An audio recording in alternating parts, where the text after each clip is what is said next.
Chapter 1083. That night, as the global box office of Women started to heat up, Chen Guang's blockbuster monograph, World School of Performing Arts, shocking, 7 billion, was finally released into 2 volumes. Actually, many people had always thought that Chen Guang was bragging when he said he wanted to write a book. A person who had his first electrocution said he wanted to write a monograph on performing arts and teach others how to act. This was even more ridiculous than him wanting to win an Oscar. However, it had been 2 days since the movie was released. Although most people in the film industry still refused to enter the cinema, there was no doubt that even a blind person could not ignore the phenomenal reputation of Women. Even so, many people still thought that Chen Guang was joking when he said he wanted to write a book, even though there were rumors that he had given away 150 copies of the so-called first volume on the day of the premiere, and that the cover of the first volume had been shown many times on major media and television. Many people still chose to ignore it. Not many people thought about digging deeper into the true meaning of the 150 copies that he had given away. They had no choice but to ignore it.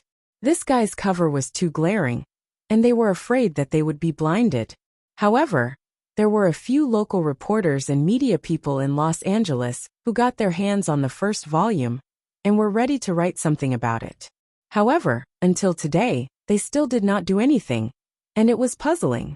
Among these people was Donald Joshdan, the most staunch and earliest anti-Chen Guang activist, and the first veteran filmmaker to publicly call for a boycott of Chen Guang in the United States. At that time, many people heard Madame Joshdan's statement and expressed their deepest sympathy for Donald's experience.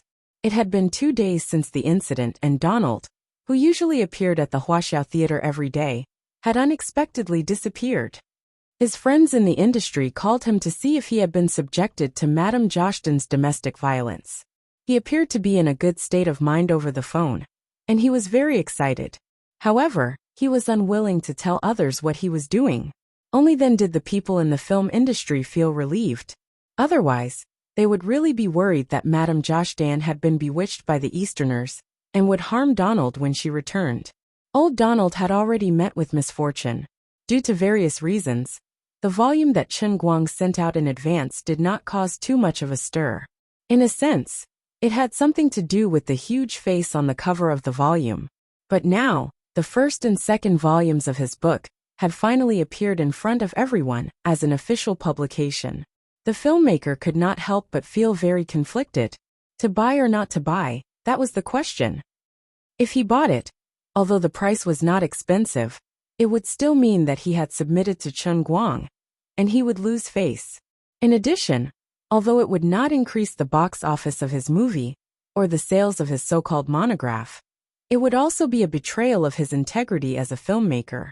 He didn't want to buy it, but he was curious about what kind of book it was. If he didn't take a look first, he wouldn't be able to find fault with him, and he wouldn't be able to refute and ridicule him with reason. These people in the European and American film circles hesitated again and again. Most of them finally decided to continue to wait and see. No matter what, they would scold him first. This was Los Angeles. This was the commanding heights of modern industry, Hollywood. They could not allow a Chinese person to behave atrociously here. Even if your movie was really as good as it was boasted to be on the internet, you would not be recognized by the mainstream. Didn't you want an Oscar? Didn't you want fame and fortune? Dream on. Even if those stupid fighting fanatics really brought you crazy box office, you would not be able to get real fame. Without mainstream recognition, you would not be able to get an Oscar. We are the ones who vote, not those ordinary audiences who don't know anything.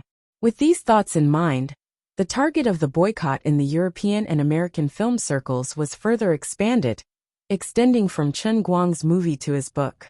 Unfortunately, it was of no use. Thanks to the good reputation of Women, the sales of World's Faction were doing well.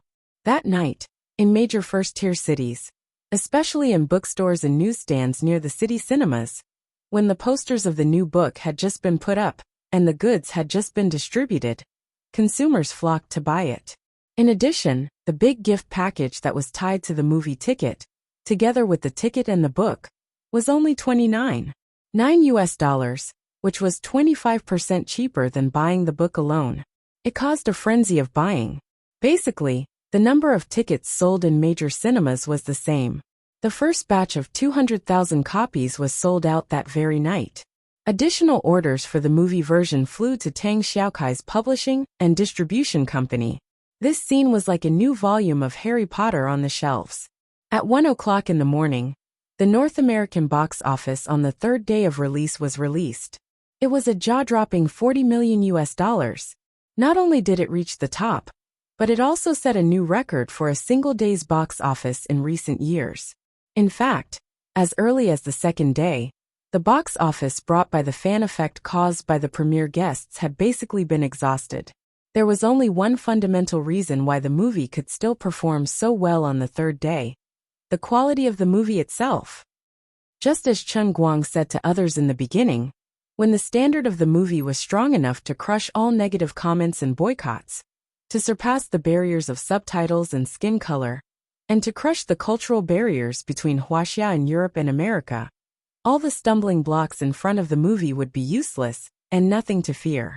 What's more, the positive publicity that Tianguang Group put out to the public had never stopped. Whether you believe it or not, I first boasted until I believed it myself. It could be roughly calculated that 2 days before the movie was released, the positive publicity that Tianguang Group spread on the internet at their own expense accounted for less than 5%. The rest were all kinds of negative information and boycotts. After the explosive premiere, with the help of the many big-name guests, the positive publicity rose to 10% before the premiere ended. After the premiere, during the broadcast time of the first public screening, due to the live interviews that took place at the Huaxia Theater at the end of the premiere, as well as the influence of the impressions written by these big-name guests on their respective social media, the proportion of positive publicity further increased, reaching 15%. Later, as more and more people walked out of the cinema on the second day, almost all of them praised the movie. There were even more good reviews on IMDb and Rotten Tomatoes. One after another, pertinent reviews from ordinary audiences spread. Now, the positive publicity about women on the internet had almost reached more than 40%, and it was still expanding at a faster and faster pace. In just 3 days, Chen Guang even became a celebrity in the United States. Because of the cultural differences between Europe and America and Huaxia, his appearance was even more widely spread here. He was recognized from time to time when he walked on the street. Maybe it was a warm greeting, or maybe it was a disdainful look, and they would spit at something next to them. But there were also disadvantages to this. He had finally stolen half a day of leisure and wanted to talk about life with a German girl. But he had no choice but to retreat. Damn it, I'm so angry, but I can't do anything bad. What made him even angrier was that Tang Ying, who was in charge of everything, actually flew back to China on the day of the premiere. Where's the jean collection? I've already taken off my pants, but you ran away first? I've only been busy for 2 days. Can't you wait for me for a while? Chen Guang felt so suffocated that he couldn't breathe. The next morning, Chen Guang went out with his head held high after a good night's sleep. He didn't need to care about the box office anymore. He raised his hand and looked at the time. It was December 28th. It was time to officially announce his plan for the Olympic Games. It's not popular to hide things like in China when doing things in Europe and America. I want to win an Oscar, so I have to be honest with them. I want the audience, the filmmakers, and the film critics to have a good first impression of the film. I want them to treat Women as a film aimed at the Olympic Games from the very beginning, so that when they watch the movie, they can evaluate what Women is relying on and how likely it is. The more the audience thinks about it, the easier it is for them to see it clearly, and the easier it is for them to fall into their own trap. It doesn't matter whether their motives are nitpicking or flattering, whether it has the potential for the Olympic Games or not. The first impression is very important. If you pretend to hide it first, and then suddenly tell others when it's time to be nominated, others will think that you're joking. At that time, the Oscar judges will already have a fixed list of nominees, and you won't even be on it. What do you expect others to do? Change their minds at the last minute? Besides, if you say it now, It'll be easier for Chen Guang to do more detailed public relations. Women was officially held at the Huaxia Theater in Hollywood at 10 o'clock in the morning. If it was a movie in the past, the press conference would have been held a week or two earlier. However, women being screened in North America was Chen Guang's idea to begin with, and there were all sorts of things that happened, so the order was reversed. Also, when many media reporters received the invitation yesterday, their first reaction was that they thought they had seen it wrong. The press conference is actually held at the Huaxia Theater? It doesn't make sense. Donald Joshdan is the #1 hater of women in North America. I heard that he regretted agreeing to hold the premiere of Women at the Huaxia Theater. There's no reason for him to agree to hold the press conference at the Huaxia Theater, right? Did Mrs. Joshdan's domestic violence escalate? Poor Donald. Otherwise, let's not care about women anymore. There are too many people trying to take advantage of this hot topic. Let's focus on another hot topic. For example, North American movie celebrity, Joshdan family's tragedy. Shocking. Celebrities can also be subjected to domestic violence. Is that so? In fact, even Chen Guang was puzzled about this. He asked Lu Xiaoyang backstage, "But face, how did you do it? What did Donald say?" Chen Guang had a deep impression of that stubborn old man. Lu Xiaoyang had a blank look on his face. "I don't know either. Yesterday, our first choice wasn't the Huaxia Theater, but the Flemington Hotel. However, it was obvious that the Huaxia Theater was more suitable. I just wanted to give it a try and asked Mr. Tang for Donald's number. In the end, when I made the request, he agreed immediately, and even gave us the largest conference hall. Boss, look, it's this Hugo Hall." Chen Guang was puzzled. How henpecked is Donald? Do foreigners also have bronchitis? What about the fee? Chen Guang asked. Lu Xiaoyang was even more confused. Free. Alas, Donald is so pitiful. Chen Guang let out a long sigh. He suddenly felt that this old guy was not so annoying. He was also a man with a story. Why don't we hire a psychiatrist for him? I think it would be better if you talked to Mrs. Joshdan personally. Let Mrs. Joshdan change Donald's outlook on life in a more comprehensive way. Buttface suggested maliciously. He thought that Chen Guang was going to hit him when he was down.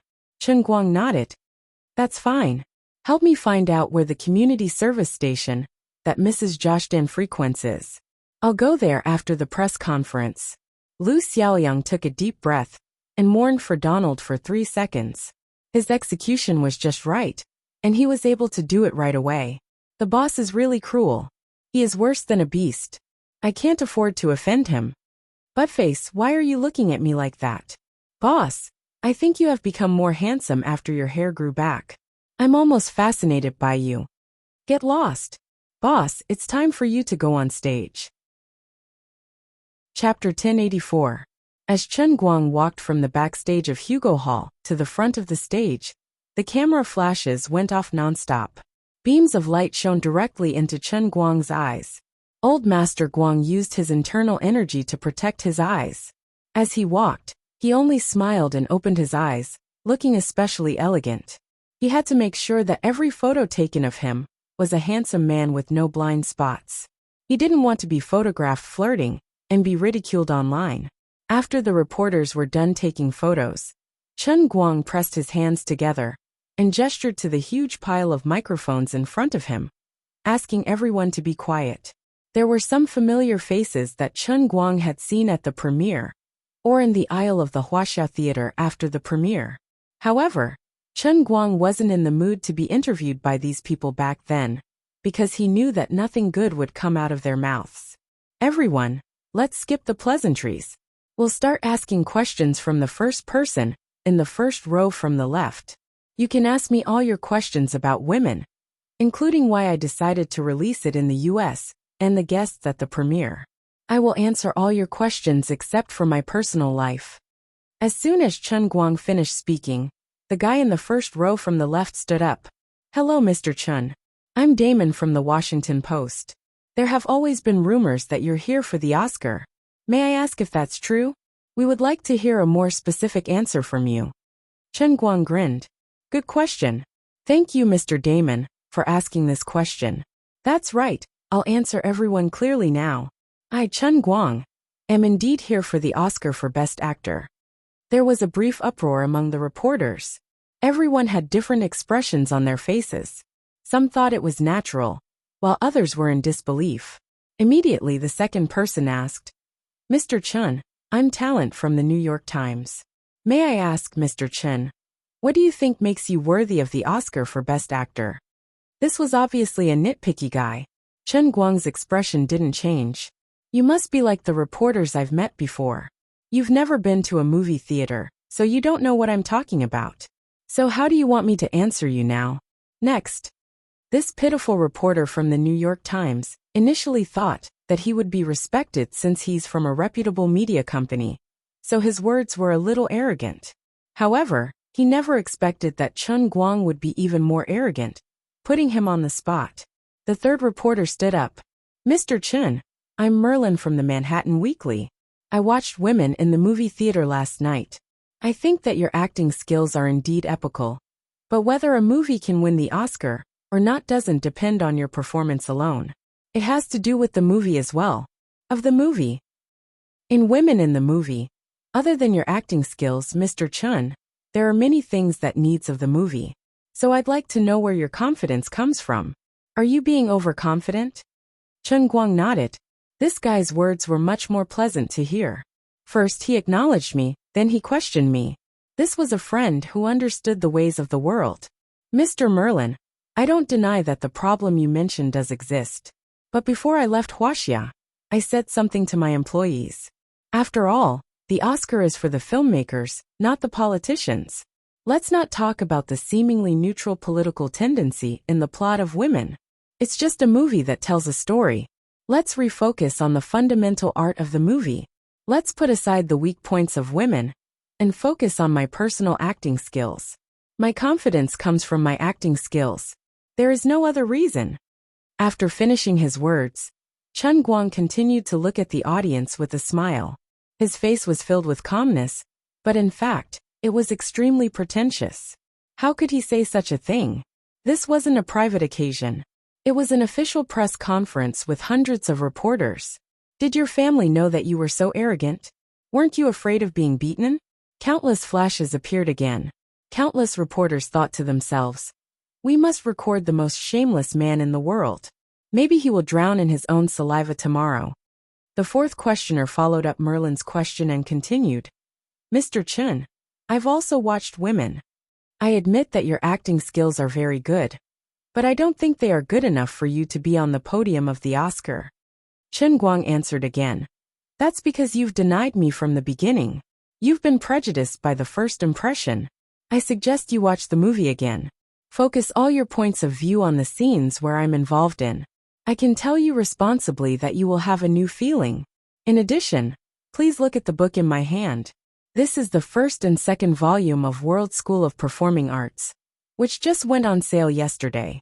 It's only $39.9 and is now out of stock. If you watch the movie with the comprehensive interpretation of my acting skills in this book, you will have a different feeling. I'll say something shameless again. Many of you people in and out of the industry don't really understand my performing arts. You don't really understand it. But it doesn't matter. You read my book first, and then watch my movie. The parts that you don't understand will gradually become clear. You will find that my acting skills are like the paintings of Van Gogh and Da Vinci. At first glance, they are ordinary. But when you think about them carefully, you will find that they are full of mysteries. I can even say that the acting skills I displayed in Women and the brand new performing arts system I wrote in World Faction, once mastered by the world, will definitely bring the current human film industry one step further and reach the next level. Let me emphasize again, the Oscar is the Oscar for filmmakers. What I will bring to this industry will be revolutionary progress. So why am I not worthy of the Oscar Best Actor? As soon as Chen Guang said this, the whole Hugo Hall was silent. The reporters couldn't calm down for a long time. Some of them had watched Women and were serious about it. They even started to analyze Chen Guang's words in their hearts. Some of them briefly read World School of Performing Arts and then put it on the shelf. At this moment, they suddenly realized something and fell into deep thought. There were also those who were completely obsessed with World School of Performing Arts. Well, even though these people had received the invitation, they were still cooped up at home or in the hotel. Of course, there were also diehard anti-fans who had never watched the movie or read the book. At this moment, they were also speechless. Originally, they had prepared a lot of questions to lead Chen Guang into the ditch. There was only one purpose, which was to make him say something that could be taken out of context and cause controversy. However, they never expected that before the bait they had prepared, this guy would jump into the abyss of his own accord. They couldn't even pull him back. Then, Mr. Chen, may I ask if what you said just now can be taken as you think that the previous performing arts are just children's babbling, and that your so-called World School of Performing Arts is the real performing arts? After all, there were still smart people in this world. Reporters were best at digging holes. Chen Guang turned back to look at him. Without changing his expression, he nodded and said, "Yes." Wow. Mr. Chen, do you understand how many people you will offend with such an attitude? I understand, but I respect my own heart, and I respect my own art even more. Just as people said when they boycotted me for the sake of performing arts. I am also crazy for the sake of performing arts. I know where I stand. Out of my sense of responsibility, I have no reason to deny my own artistic level, because my persistence is beneficial to this era. Not only did he jump off the cliff, but he also opened the ejector on his back after jumping off the cliff. He was diving down the mountain. The huge Hugo Hall couldn't quiet down again. There was no need for the interview to continue. What kind of hole was there to dig? He himself was a giant hole. We met a madman. After a long time, Chen Guang walked out of the Hugo Hall in high spirits, leaving behind a large group of shocked reporters and countless online viewers who were watching the live broadcast. Fang Tianyu and LV Xiaoyang looked at Chen Guang's back in silence. No wonder he is the boss. Fang Tianyu, look at my face. What happened to your face? Were you beaten? No, did you see a word on my face? What word? I'm impressed. By the way, but face, where did the boss go? He went to the street community to look for Mrs. Josh Dan. F***CK. Is the boss going to hit a man when he's down? Buttface laughed wickedly. Don't make it sound so bad. I think it's more appropriate to say hit a man when he's down. You have no idea how annoying that old man named Donald Joshden is. 3 hours later, the storm caused by Chen Guang's nonsense at the press conference was still going strong. People in the film industry who had been humiliated wanted to buy plane tickets to Los Angeles to kill him. As for the members of the Oscar committee who were in Los Angeles, they were even more furious. If it wasn't for them going online and discovering that Chen Guang was this year's world arm wrestling champion, along with the video of Chen Guang destroying the dynamometer with a single punch uploaded by Bonner Pierce, they would have really done it. This damn Huaxia man. Despicable. Shameless. What a clown. Do you think you can get us into the cinema by doing this? In your dreams. You won't be nominated at all. We're not interested in your *T World Pie. Many people cursed and threw the brand new copies of World Pie, which they had just asked their assistants to buy, into the burning fireplace. At about 1 o'clock in the afternoon, the box office statistics in Huaxia were released. It still topped 100 million yuan in a single day. The real-time box office attendance in North America in the morning dropped slightly, falling below 90%, but it was still as high as 84.7%. However, at this moment, because of Chen Guang's arrogance, the North American film industry once again reached a consensus. These people thought that Chen Guang had touched the bottom line that they should not touch. They planned to unite, shut their ears and poke their eyes blind. No matter how terrifying Chen Guang's box office was, they would never set foot in the cinema. No matter how much other people praised his books, he would never think of reading them again. The Oscars had nothing to do with the box office. You don't have the most basic respect for people in the film industry. No one has ever won an Oscar after offending all the judges. No matter how crazy you are with the yuan, it's impossible. We, the film industry, will never bow to any power. Then, at 2 o'clock in the afternoon, another piece of news made this group of people, who had just made up their minds to continue to go against Chen Guang, pee their pants. Donald Joshdan, the man who seemed to have disappeared into thin air for 3 days, suddenly appeared. On this cold and bleak day, he only wore a tie and a pair of checkered underwear. He appeared on the street openly, and was running circles around his Hollywood Huaxia theater. Oh my God. They heard that Chen Guang went to chat with Jenny Joshdan in the morning. What did he do to Mrs. Joshdan? Old Donald, who had a tough life. What kind of crazy torture did you go through to do such a thing in this cold winter? Look at his back, running under the afternoon sun. He looked cool, but in fact extremely miserable. His fat body and the jiggling fat looked so ridiculous, like an absurd mime. Every step he took was so strenuous. He was sweating profusely, his face was flushed and he was panting. His funny tie was flying left and right in front of his exposed chest. His Scottish-style checkered underwear was hanging on his but with difficulty. It was slightly loose, and when the wind blew, it trembled endlessly. Every time he ran a few steps with difficulty, he had to stop for a moment and pull his underwear with force. Sunlight shone on his body, causing his shadow to grow even longer. More and more people noticed this ridiculous scene. They gathered around and pointed at the silver-haired Donald from afar. Donald's friends almost burst into tears. Mrs. Joshdan must have been bewitched. How could she bear to let her husband, who was highly respected in the entire North American film industry, do such a ridiculous thing? The stubborn Donald must have been tortured like a trial by the church in the Middle Ages for him to submit to such an extent. Wait, why is he smiling in the television? Why is the smile on his face so holy and calm?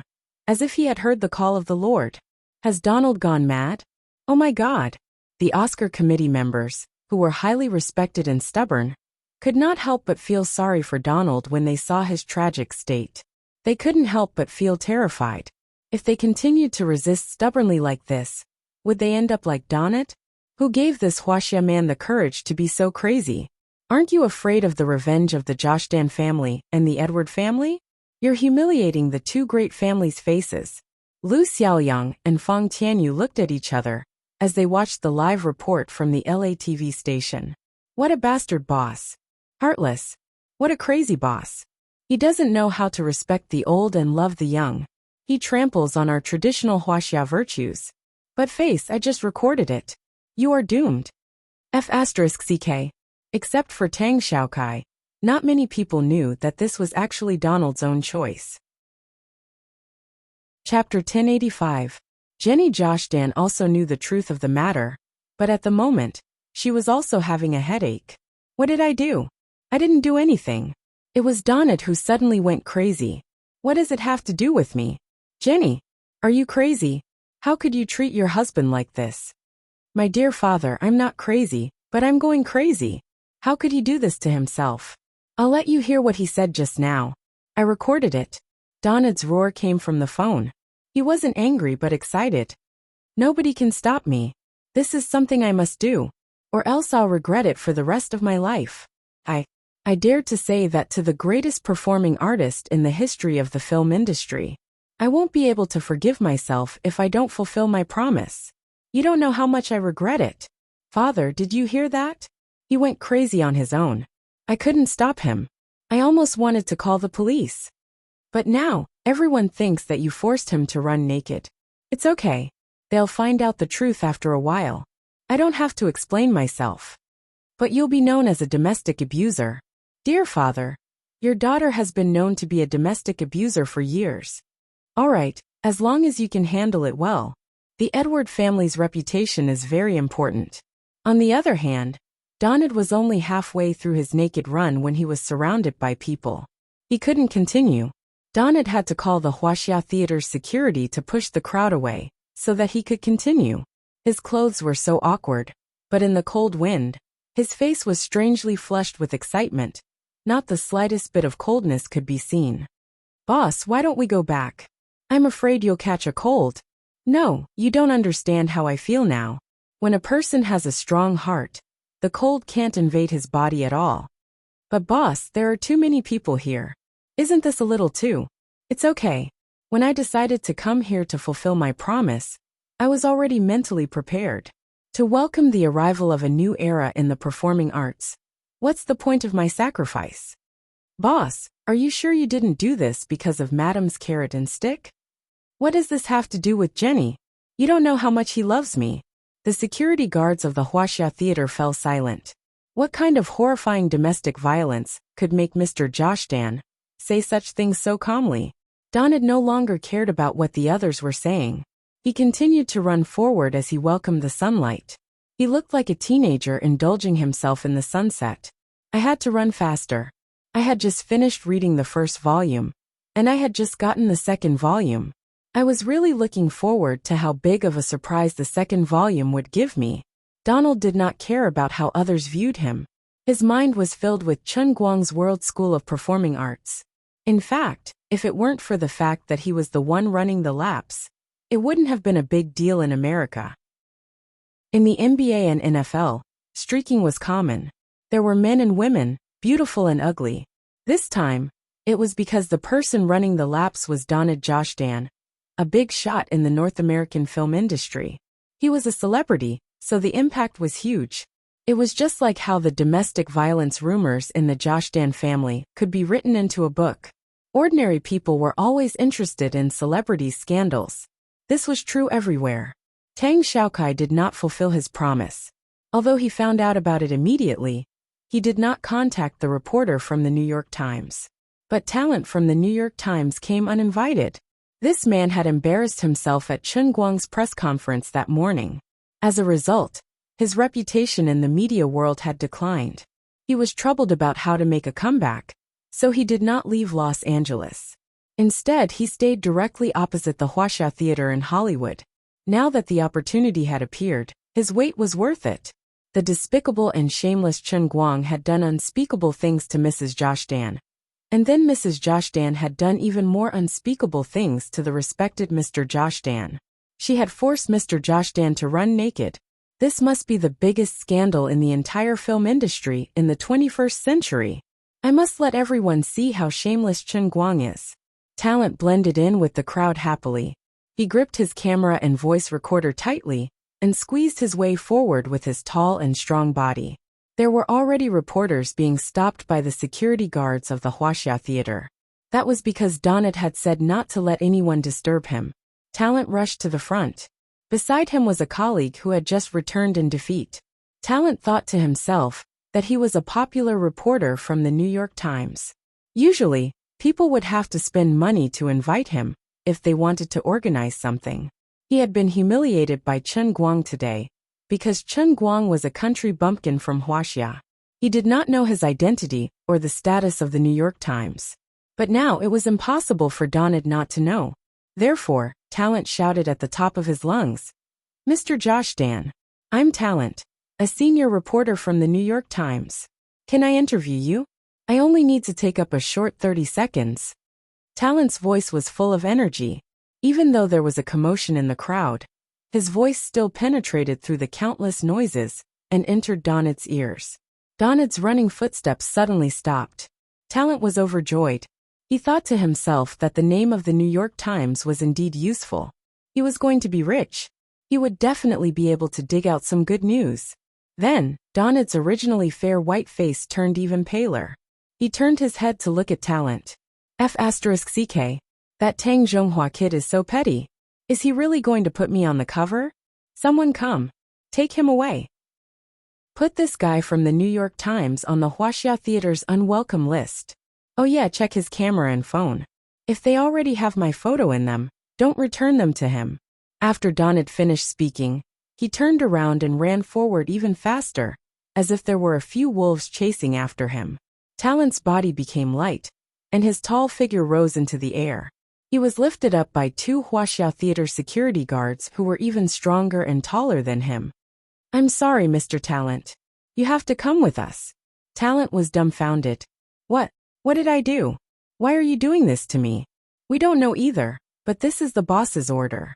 If there's any misunderstanding, your New York Times managing editor will personally call Mr. Josh Dan." "No, this isn't fair. Why are you doing this to me? Why?" Talent's screams echoed around the Huaxia Theater until he was dragged far away in the air.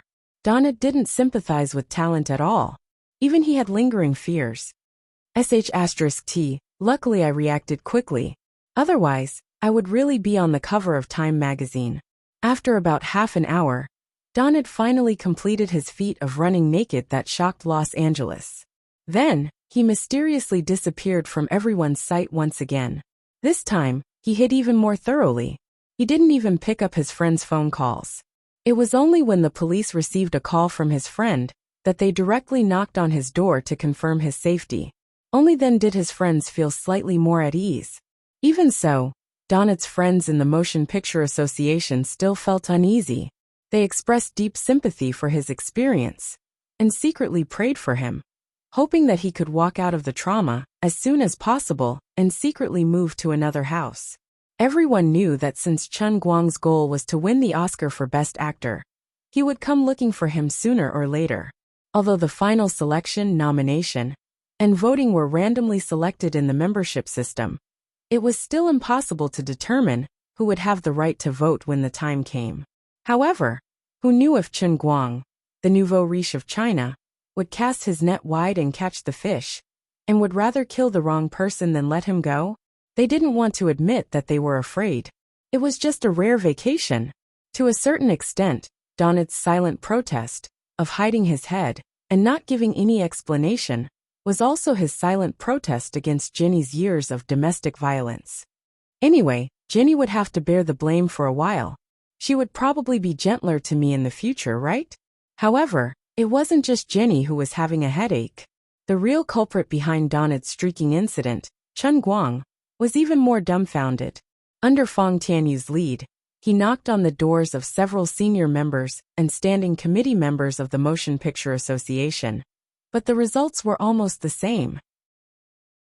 "Sorry, sir, my husband has gone on a long trip." "Madam, is it convenient for you to tell me where Mr. Ballmer went?" "It's very regrettable. My husband and his friends suddenly wanted to go on a trip. The theme of their trip is returning to nature. Simply put, they didn't bring their phones." Fong Tianyu was speechless. "Sorry, sir, my husband is hospitalized. My father has just gone to Africa." A middle-aged woman in her 50s said, "My mother has just participated in a scientific expedition in Antarctica. She will only be back in half a month at the earliest." Another middle-aged woman in her 30s said, "My grandfather has just boarded the manned spacecraft Discovery. He will be spending about 2 months in the space station." In the end, Chen Guang and Fong Tianyu nearly tore this lady's house apart. "You're already in your 30s, and your grandfather can still go to the space station?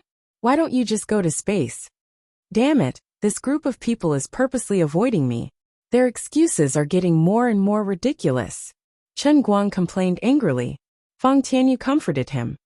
"Boss, to be honest, if I were them, I would also avoid them. Although we know what you're capable of, your attitude at the press conference this morning made us feel that you were too arrogant. Actually, this isn't a big deal. We can always find people by waving our checks. However, this old man Donnet did something like this in the afternoon. They have no choice but to be afraid.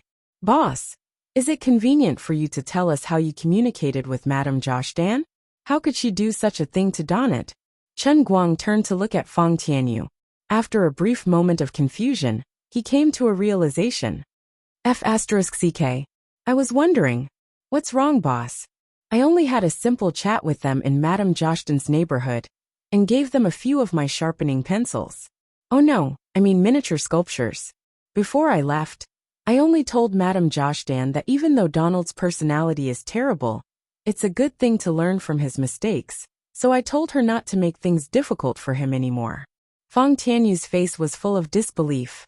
"Then the question is, why did Donald run around naked? It can't be that he likes it, can it?" Chen Guang waved his hand righteously. "Nonsense, of course it's his own decision. Madame Joshdan is a disgusting but kind person. Running around naked was a bet between Donnet and Tang Xiaokai. Although Tang Xiaokai and I didn't take it seriously, who knows why he would care so much? If it wasn't you, boss, who said that, I would almost believe it. Scram, scram, scram. Go somewhere cool. It's annoying." Chapter 1086. At 1 o'clock in the morning, The North American box office on the fourth day was released. The figures were even more shocking, reaching an incredible $48 million. In fact, according to past experience, a new film should have reached the upper limit on the second or third day of its release. However, because of various reasons, the box office curve of Women became abnormal, so it only reached this terrifying figure on the fourth day. Everyone in Tianguang Group naturally raised their glasses to celebrate, whether their boss could succeed in the Olympic Games or not. At least the box office had completely exceeded their expectations. From tomorrow onwards, the box office would probably show a steady decline, but it was not a big deal. According to the current situation, Women had a great chance of breaking the $1 billion mark.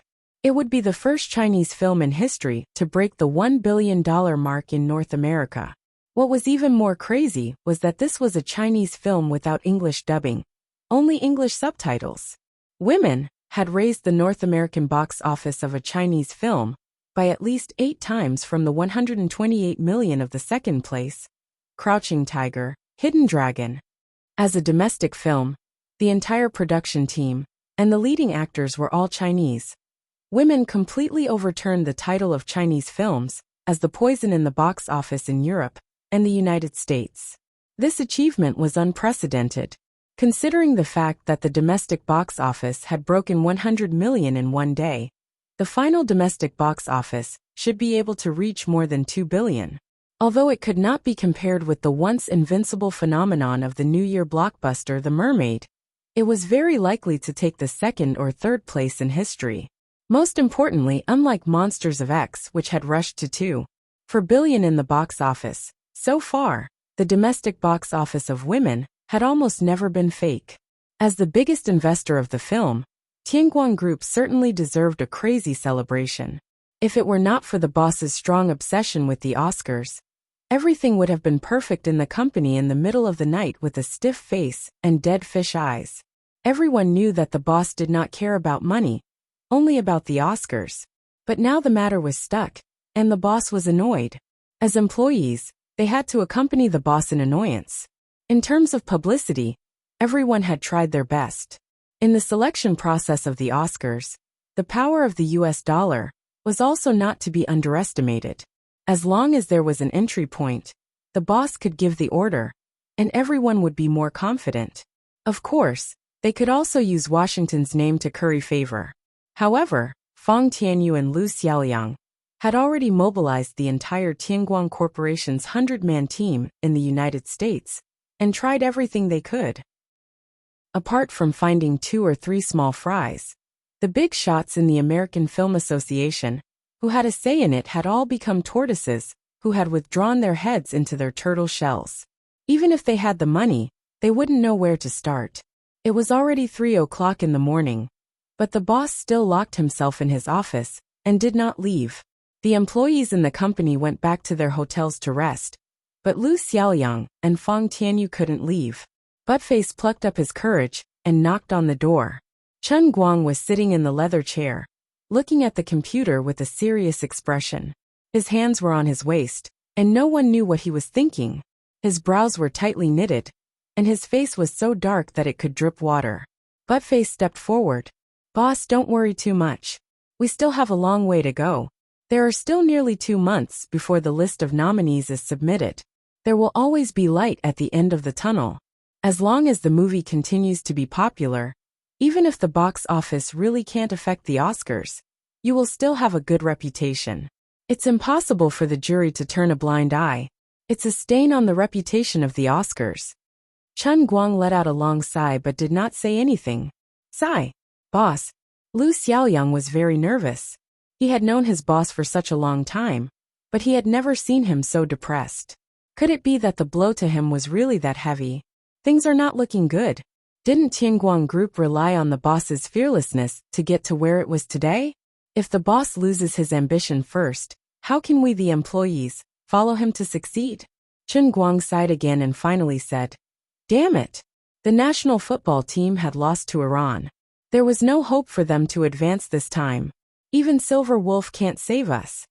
Lu Xiaoliang was speechless. "Damn it! I thought you were thinking about something when I saw your gloomy face." It turns out you were watching the national football team. Forget it. When I watched the national football team, your expression was even worse than the boss's. You really need a big heart to bear the blow. Speaking of which, the boss is so athletic. Why doesn't he play football? He can beat Messi and Ronaldo in a minute. Forget it. I don't think playing football can make more money than the boss now. While Lu Xiaoyang was letting his imagination run wild, Chen Guang turned off his computer, stood up, and stretched himself. What's wrong? Butt-face, do I look like I'm down and out? Lu Xiaoyang shook his head vigorously. No, you look refreshed and domineering. Chen Guang grinned. To tell you the truth, I'm not panicking. Let's just wait and see. At worst, I can buy over PricewaterhouseCoopers and do something to the general voting. Lu Xiaoyang was speechless. He really wanted to tell Chen Guang that they couldn't buy over PricewaterhouseCoopers with their current financial resources, even with the explosive box office of women. After all, PricewaterhouseCoopers was a century-old firm. However, Chen Guang was already walking out with his head swaying. Life is lacking in everything but money. It's truly as lonely as snow. By the way, Butt-face, when you are free, you can help me think of something. What should I do to let the whole world know that your boss has the most perfect body on this planet? Lu Xiaoyang's eyelids twitched. Damn it. Can you give us a break, boss? Hold an invincible party with thousands of women in one night? Then all the men in the world will regard you as their idol. When Chen Guang was about to agree, Lu Li's voice came from the glass. If you really do that, I will drag you out and cremate you. Chen Guang's expression didn't change. Good choice, Butt-face. Lu Li continued. I will also cremate you, by the way. Chen Guang's expression changed greatly. What a bad idea. If you were born in ancient times, you would definitely be a slanderer who gave advice to King Yu of Zhou. Poor Butt-face didn't know that he had walked around the crematorium quietly. He just looked at Chen Guang's back and thought, my boss has become so upright all of a sudden. At 1 a.m. the next day, the domestic box office for the fourth day was released. The daily box office exceeded 100 million, but it was a little lower than the previous day. At 1 a.m., the North American box office for the fifth day was released.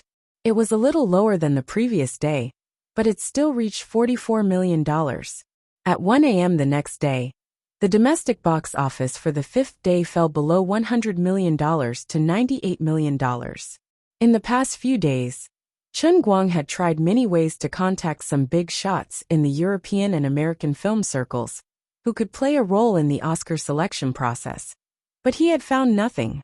Donald's unusual silence after his streaking really frightened many senior members of the Motion Picture Association in the European and American film circles, especially those near Los Angeles. Chen Guang didn't know what to do about it. He planned to wait for another 2 days. If it didn't work out, he would have to ask Donald, the shameless old man, to do it. D***Amen, you've already repented, but you still don't forget to trick me. Even if you want to streak, you should wait until I've settled the matter. Otherwise, you should wave the flag for me after you're done streaking, right? It's good that you're letting yourself loose, but don't trick me. Just as Chen Guang was vexed, the Tianguang Group suddenly received an email from China in their corporate mailbox. Chen Guang was overjoyed when he saw it. It was a secret message from Chu Zijin. Recently, the variety show of Tianguang Media in China was in full swing, but Chu Zijin was still able to take time out of her busy schedule to solve his problems. She had sent him some data that she had secretly obtained by using her expertise as the world's top hacker to break through the firewall of Demi Telecom. The data was a comprehensive analysis of the recent call records of the mansion that Chen Guang had visited a few days ago. All the call records pointed to almost the same place. It was located thousands of kilometers away, almost in the easternmost part of the United States, in Princeton, New Jersey. This bunch of old bastards, in order to shirk responsibility, they actually hid from the West Coast to the East Coast. They really hid far and deep. If it wasn't for the fact that I have a super hacker at home, I really wouldn't be able to do anything to you. Square Skull, book me a plane ticket immediately. I'm flying to New Jersey. With a wave of his hand, Chen Guang officially launched the Chen family army's eastbound expedition. Let's see where you can run to. After making up his mind, there was nothing left for him to do in Los Angeles anyway. Chen Guang was now pursuing efficiency, so of course he left. That afternoon, he took a direct flight to New Jersey. The benefits of being the recipient of the Global Civil Aviation Association's Hero Medal were obvious now. No matter when he wanted to buy a plane ticket, he could always buy the earliest flight, and it was free. Chen Guang only brought Fang Tianyu with him on this trip. All the other employees of the Tianguang Group stayed in Los Angeles. The so-called Mighty Chen family army consisted of 2 people, and the commander was none other than Chen Guang. Vanguard General, Tiger Leopard Cavalry, Logistics Miscellaneous Soldier, Servant Comfort Man. All these titles added up to one person, and that person was Fang Tianyu. Although Fang Tianyu's previous relationships were mostly destroyed, at least he could still call out his name when he met him. The 2 of them left quietly, and did not make a big fuss. Even many people in the company did not know that Chen Guang had already left. It was already past 8 at night when they arrived in New Jersey. The sky was getting dark, and the 2 of them quietly found a place to stay. They were prepared to go straight to the Eaton Manor, where the big shots of the American Film Association were absconding the next morning. This group of big shots from the Film Association was quite interesting. They were so relaxed even when they were on the run. They actually agreed to go to a large holiday manor in New Jersey to eat, drink, and have fun. This Eaton Manor had a great background. It was located on the outskirts of Princeton City, close to several universities, and had a rich cultural atmosphere. The manor covered an area of more than 500 acres. It was lush with trees, green grass, and flowers bloomed all year round. The scenery was pleasant. The manor had a racetrack, an opera house, a golf course, a bar, a coffee shop, a movie theater, and other entertainment facilities. There were also dozens of detached villas of various shapes and sizes. This place was roughly equivalent to a high-end club in China, but the interior was more luxurious and focused more on enjoyment.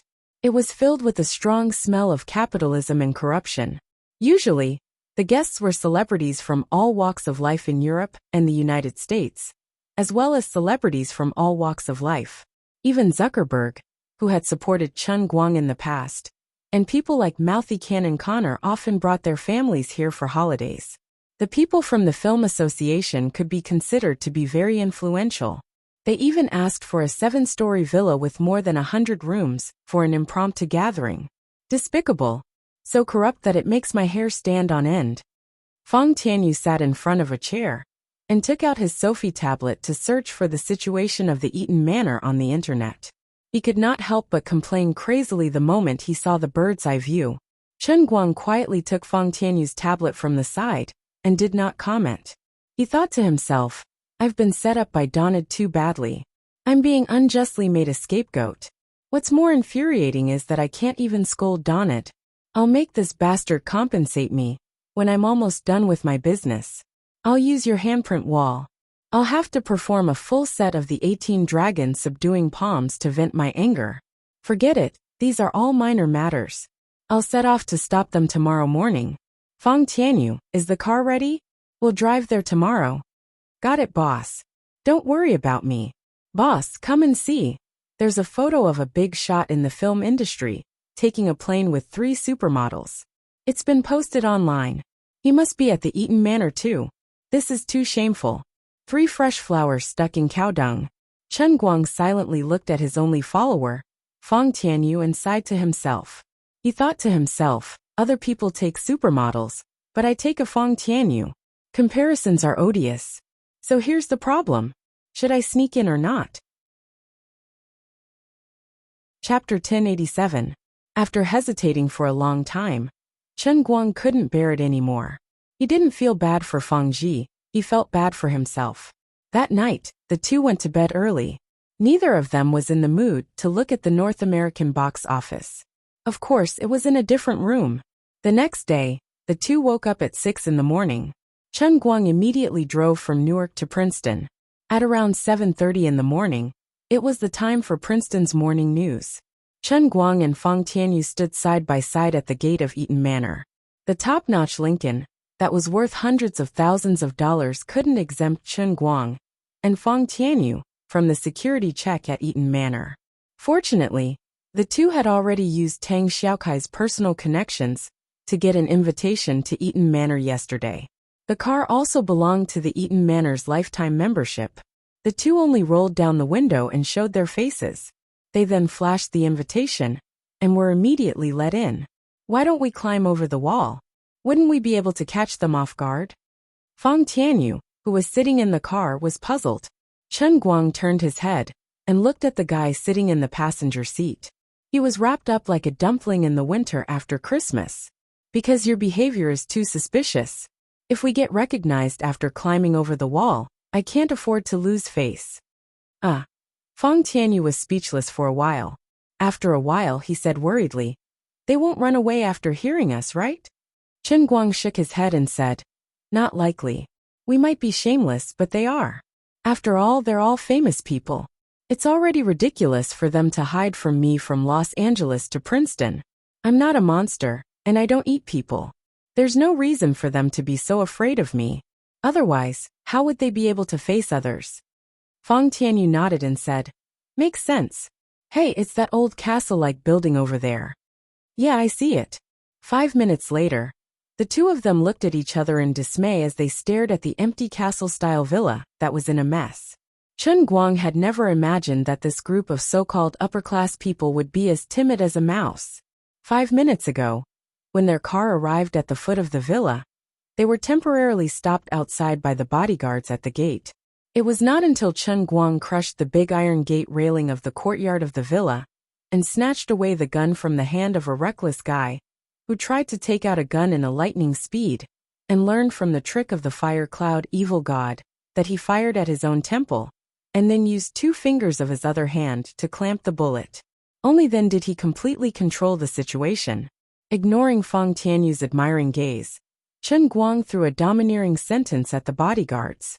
"Although I'm suspected of trespassing, I came to visit with good intentions. I, Chen Guang, am a celebrity in the United States. It's impossible that you don't know me. You should be able to guess why I'm here. I'm warning you one last time. Whoever dares to pull out a gun will die. The American law is a very interesting thing. Under normal circumstances, it can be manipulated by the power of money. For example, although it looks like I'm trespassing, my lawyer will also defend me in court because I'm a celebrity. If I kill someone, it should be 100% judged as self-defense, right?" Then, the two of them swaggered into the villa and saw a scene that gave him a headache. On the long table in the hall on the first floor of the villa was a half-eaten breakfast. Half of the bread was thrown on the table or on the ground, and the TV was still playing Princeton's morning city news. Then the two of them went straight upstairs. Most of the doors were left open, and the bedding inside was still warm. This scene looked like a city that was suddenly attacked by the German blitzkrieg during World War II. The people who used to live in these rooms, and the people who were eating breakfast downstairs, had fled in panic. One could easily guess. Chen Guang and Fang Tianyu went downstairs and asked him, "Fang Tianyu, do I look scary?" Fang Tianyu shook his head and said, "No, boss, you're a kind person. You win people over with your virtue." Chen Guang nodded and said, "Yeah, these people are avoiding me like I'm a monster." Fang Tianyu silently turned his face to the side, thinking that a walking and living fire cloud evil god was probably no different from a scourge or ferocious beast. At this moment, hundreds of people from the Motion Picture Association, who were hiding in the underground monitoring room of the villa, felt the same way as Fang Tianyu. About half of these people were neatly dressed, with breadcrumbs and milkshakes hanging from the corners of their mouths. The other half were more embarrassed. They were wearing all kinds of underwear, and the crowded and narrow and dark basement was filled with the smell of old hormones. However, at this time, the people inside didn't care about how they were dressed. Instead, they all stared at the monitor and couldn't speak for a long time. "Mr. Nicholas, wasn't what the Huaxia man did a stunt we added in the movie? The Matrix? Bullet time? Quicksilver? I think he's more powerful than Quicksilver. When he shot, the muzzle was less than 30 centimeters away from his head. His left hand was still in his pocket. I told you, This Chinese man is evil. Shut up. What era is this? Do you really think there are vampires and dark wizards in this world? I'm Nicholas, but I don't even know the existence of vampires. But how do you explain this Chinese man's action? Forget it, it doesn't matter. Anyway, we just hide here and don't go out. Damn it, why aren't these two leaving? Do they want to finish watching the morning news? *T, it's so cold. On the other side, Chen Guang and Fang Tianyu were sitting in the hall on the first floor of the villa, casually picking some long bread, eggs, and milk from the long buffet table. The two left in a hurry in the morning and didn't have time to eat breakfast. Now was the time to make up for it. The sound from the TV rang in Chen Guang's ears, but his eyes were on the phone in front of him. On the other side of the world, it was past 8 p.m. in China. Chu Zijin had just finished a busy day and was taking a short break in her hotel room in Yanjing. But she was also a person who couldn't stay idle. She sat on the chair and typed quickly on the keyboard, chatting with Chen Guang on WeChat. Did you find them? I found them, but I can't find them. Chen Guang reported his current situation to Chu Zijin. My international friends are too rude. They ran away without even putting on their pants. God knows where they are right now. I'll have to trouble you to help me dig 3 feet underground again. Otherwise, I'll have to summon some special agents from the country. They're the best at hiding and whatnot. Chu Zijin replied after a few minutes. I know where they are. Chen Guang was overjoyed. Where? They're about 50 meters below you. The Eden Manor's villa was really creative. They even considered extreme wartime situations. They even have something as magical as a shelter. Do you want to see what's inside? I've successfully hacked into the Eden Manor's central control system. Chen Guang nodded and opened a WeChat video call with Chu Zijin. What came into view was a variety of colorful underwear that looked like the national flag. This group of people was surrounded in the middle. Behind them was another group of neatly dressed people who looked equally disheveled. It was a brightly lit but slightly creepy room. Right in front of everyone was a huge computer monitor. It showed Chen Guang and Fang Tianyu sitting in the hall. Ugh, so miserable. Even though Chen Guang was the instigator, he felt a little embarrassed seeing such an embarrassing scene. Friends, I'm really just here to talk. I really don't intend to do anything unspeakable to you. Don't be like this. I admit that my idea of winning an Oscar is a little crazy, but I'm not completely unreasonable. I've even written a monograph on my world-class acting skills, my contributions in the field of performing arts, and my contributions in the field of linguistics are definitely on par. It's just an Oscar. Every year. Your miserable faces make me look like a big villain.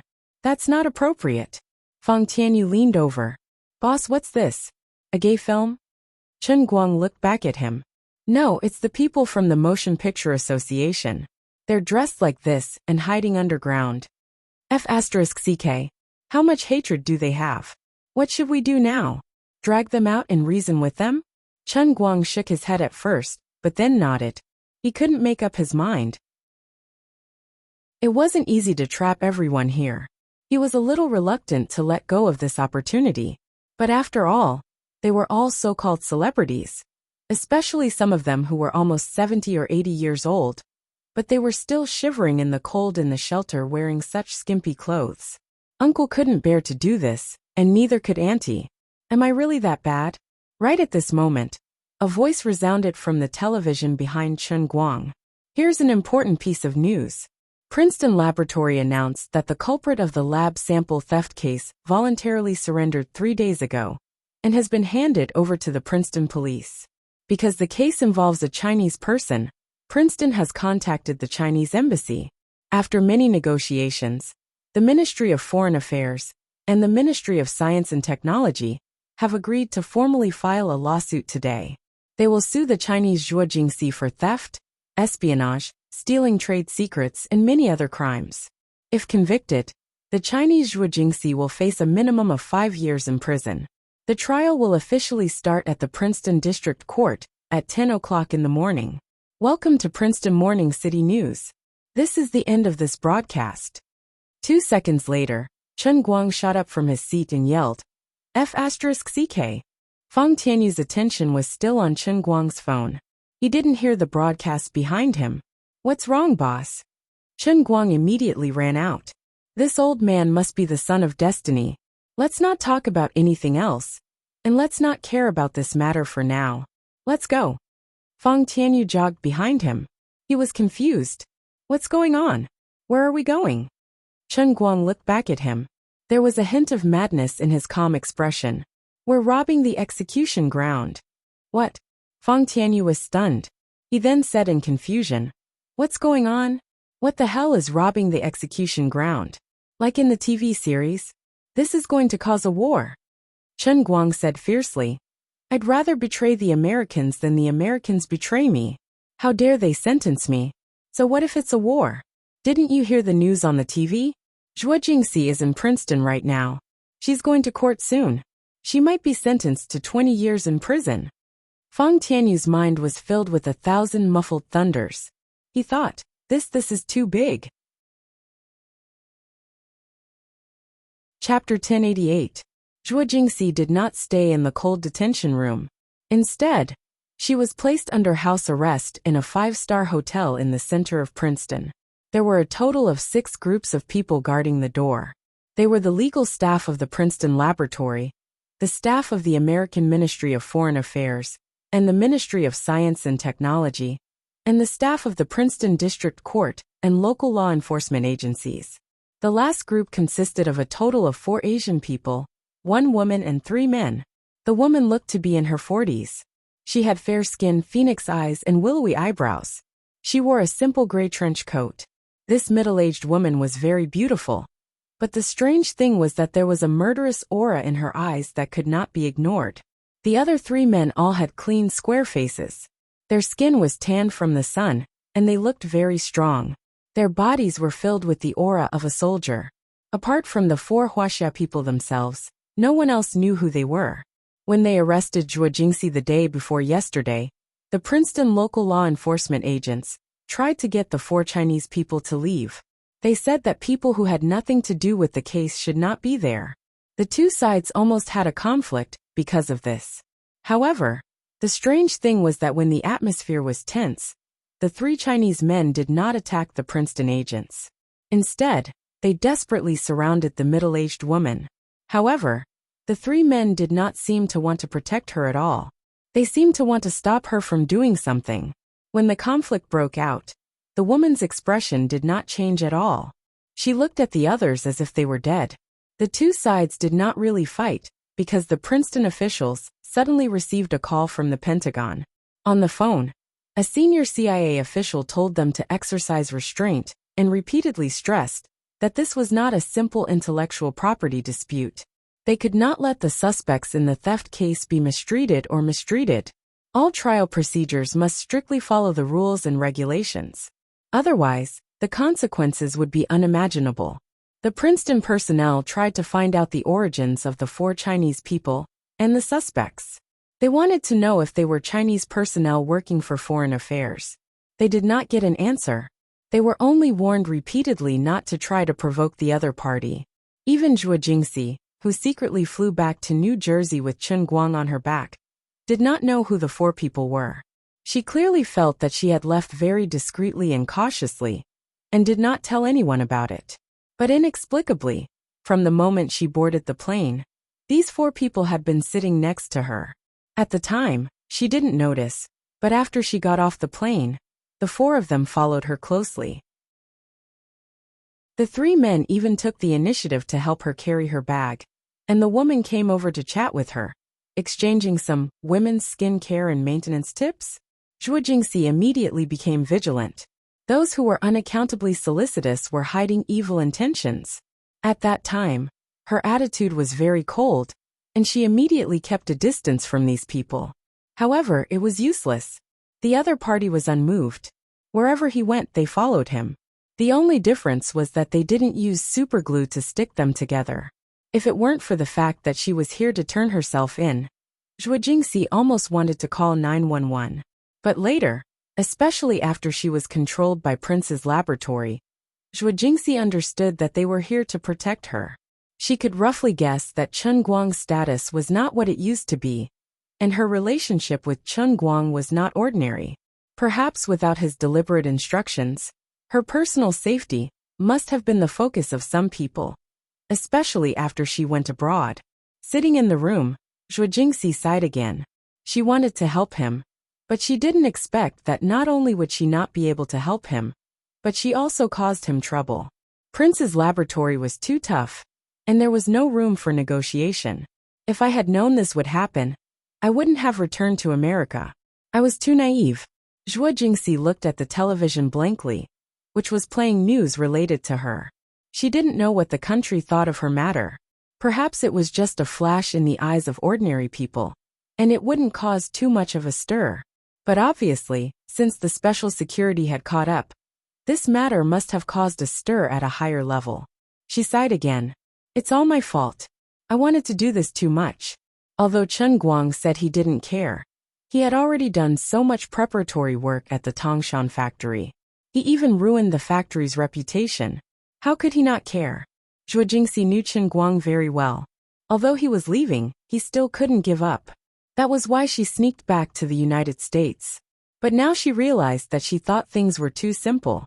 She thought that with the knowledge in the field of photocatalysis that she learned from Chen Guang, as long as she threw a little bit of bait, she would be able to make Prince's academic director obediently give in and allow her to use the resources of Prince's laboratory to produce the 5 God-level formulas.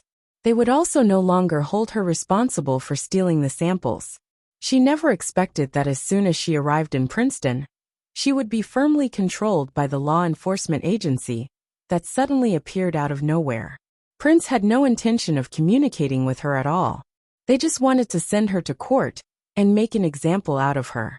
She couldn't even meet the higher-ups of the laboratory, who understood technology and knowledge. She could only deal with the stern-faced legal department, who didn't understand knowledge. How could she throw out the bait? Was she supposed to talk to these uniformed police detectives or lawyers about photocatalysis? They only had one goal, and that was to send her to court. They wouldn't listen to her brag about the next era of photocatalysis. After all, Prince was a big company. Although Zhuo Jingxi was a rare young scientist, she was still too small in front of the behemoth Prince laboratory. In addition, there was a deeper reason behind Prince's ruthless actions this time. In recent years, there were many senior researchers who returned to China with foreign cutting-edge technology. The United States couldn't do anything about this. They didn't use the Chinese, but the Chinese were indeed good at learning and were exceptionally useful. As for the Huaxia people, their temperament would make it easy for them to abandon their accumulations here and return to the 9.6 million square kilometers of land after they had achieved success in their studies. They didn't care about being despised by the mainstream scientific community in the future. They only wanted to use whatever they learned. Because of this, the scientific community in Europe and the United States protested and sued, but basically all of them were useless. In addition, as China continued to rise and become more and more powerful in the international arena, the returned talents were still secretively used in the military and other high-end industries that were separated from the people's livelihood. In recent years, China had become more and more unscrupulous in this regard. There were also more and more technology leaks and outflows in the people's livelihood. The European and American industries were angry, but did not dare to say anything. However, they could not use the patent lawsuits that were common in the world to crush Chinese companies. This was because China was getting stronger day by day.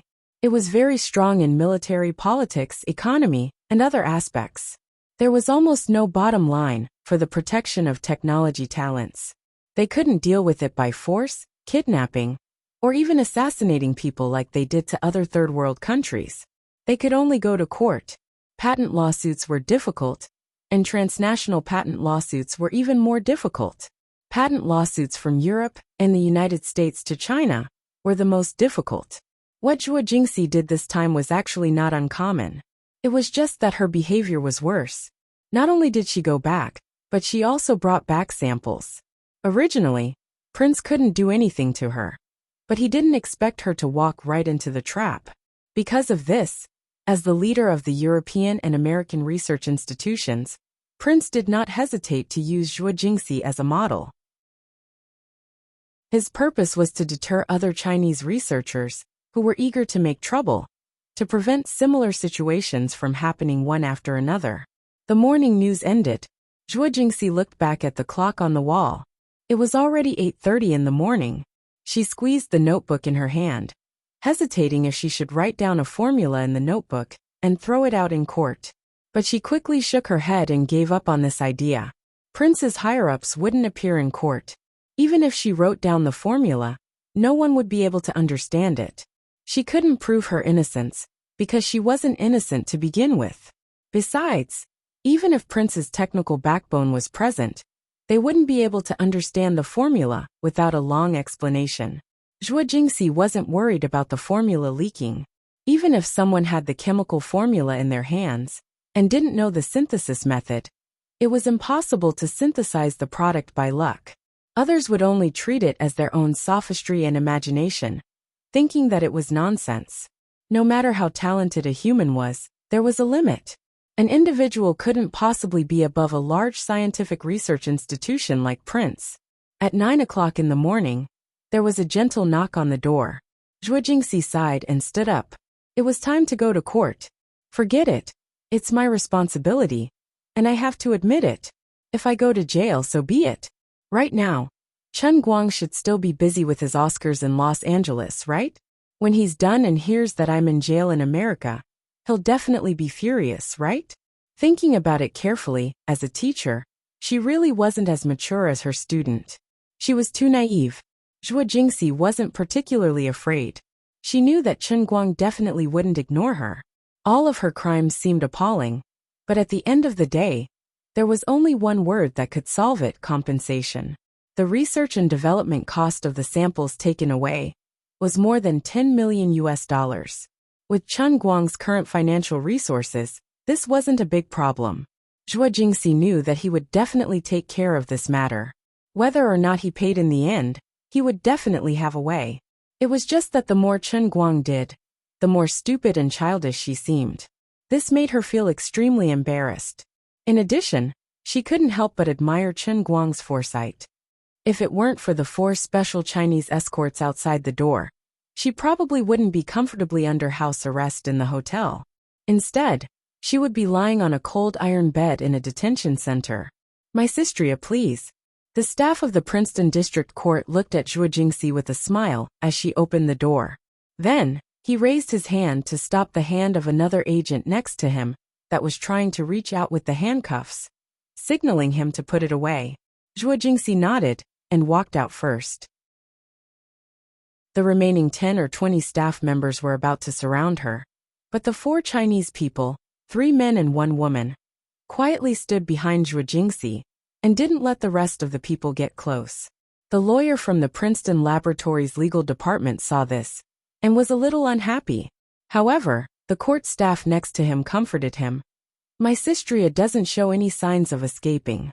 This case itself is more related to commercial crimes. She doesn't pose a threat to others, so of course there's no need to wear handcuffs. A little further in front, the official in charge of this matter from the Ministry of Foreign Affairs whispered, Miss Zhuo, are you sure you don't need to hire a lawyer? Then I'm afraid you'll have to hire a public lawyer. Zhuo Jingxi thought to herself, ever since I arrived in Princeton, I've been under house arrest. My phone has been confiscated. How am I supposed to find a lawyer? At this moment, a Chinese man standing behind Zhuo Jingxi interrupted. The embassy has already hired a law firm for Miss Zhuo. The lawyer and the jury arrived in Princeton last night. Whatever. Zhuo Jingxi didn't comment on this. The evidence of the case was conclusive, and Princeton also had surveillance cameras. The samples that she brought back were confiscated at the time, and her fingerprints were all on them. With all the witnesses and material evidence, even if she found the legal team that defended Simpson, they wouldn't be able to prove her innocence. It didn't matter whether she had a lawyer or not. On the other hand, Chen Guang and Fang Tianyu, who had already arrived at the Princeton District Court in advance, instantly became extremely busy. Fang Tianyu, you just contacted a lawyer, right? Make it clear. I want the best lawyer in the United States. Fees are not a problem. Boss, aren't we going to rob the execution ground? Isn't that right? Then who were you talking to on the phone just now? Didn't you say that they would be here soon? The boss of the Chinese mafia in New Jersey. I asked for a few gunmen. Chen Guang. Are you an idiot? If I really wanted to rob the execution ground, why would I need gunmen? I alone am equivalent to an army. Get a lawyer. Quick. Chapter 1089. Fang Tianyu hurriedly called the Chinese big shot in New Jersey. The other party was also stubborn and had a close relationship with Fang Tianyu in the past. Even though they knew that it was a robbery, they actually managed to pull out a lineup of 4 to 5 smuggled outlaws in just a few minutes. These people were also stubborn. When they heard that they were going to attack the Princeton District Court, they were not afraid at all. Then again, there's bound to be a brave man with a great reward, and that big shot knew that Fang Tianyu was working for Chen Guang.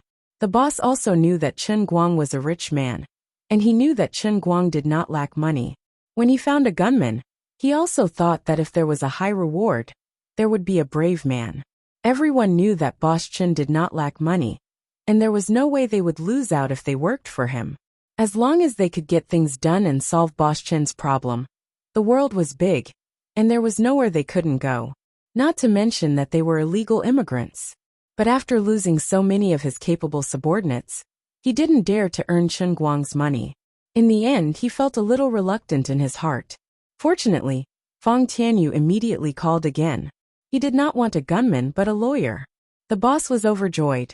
Gunmen are my profession, but lawyers are my old friends. How can people who do underground work in America not have a good relationship with lawyers? He immediately said, Brother Fang, give me 5 minutes. I have a good friend in Princeton. Okay, thank you. After hanging up the phone, Fang Tianyu thought for a bit. He did not rush to call Tang Xiaokai again. He wanted to see if the people that Tang Xiaokai found were good enough. On the other hand, Chen Guang had already run out of the court. He cursed. Motherf *cur. They said it was a public trial, but they didn't let me in. They said I'm not their citizen. Fang Tianyu looked at him silently. Boss, this is their territory after all. Chen Guang stared at him and said, but they want to interrogate Chinese people. This is an international incident, and they are not following the rules. Fang Tianyu was speechless. He thought to himself, boss, you're the one who doesn't follow the rules.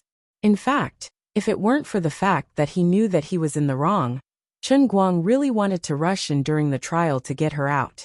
He was 100% sure that even if he forcibly took them away in court, no one in America would dare to say a word. Come on, why don't you try touching me? If the Vice Minister of Huaxia stomped his foot here, do you dare touch a finger of mine? Well, I'm not at the vice ministerial level anymore. Forget it, this was not important.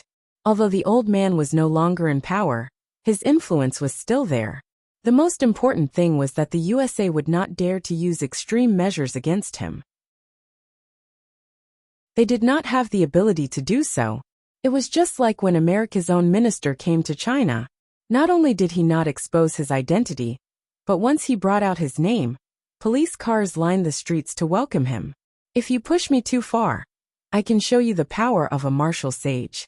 He wasn't afraid of ordinary firearms, but they definitely wouldn't dare to use their killing weapons on him. The matter could only be left unsettled. Although Chen Guang was confident in his heart, he had no intention of falling out with Su Tao. Chen Guang did not need to ask why Zhuo Jingxi came to Princeton without telling him. She came for the equipment and raw materials in Prince's laboratory. She had good intentions and had the confidence to negotiate, but Prince's laboratory's reactions were too arrogant. They either didn't believe Zhuo Jingxi's words at all, or they simply hadn't communicated with her on the subject of knowledge. However, since she was here and she was wronged, Chen Guang felt that as a man, he had to protect teacher Zhuo's feelings and fight to make her happy. This was the sublimation of the ultimate realm of picking up a girl. Not only did he have to conquer her academically, he could not let her suffer the slightest bit, and he had to take care of her emotionally. If she had already been wronged because of a moment of carelessness, it didn't matter. You're my man, I'll get back at you.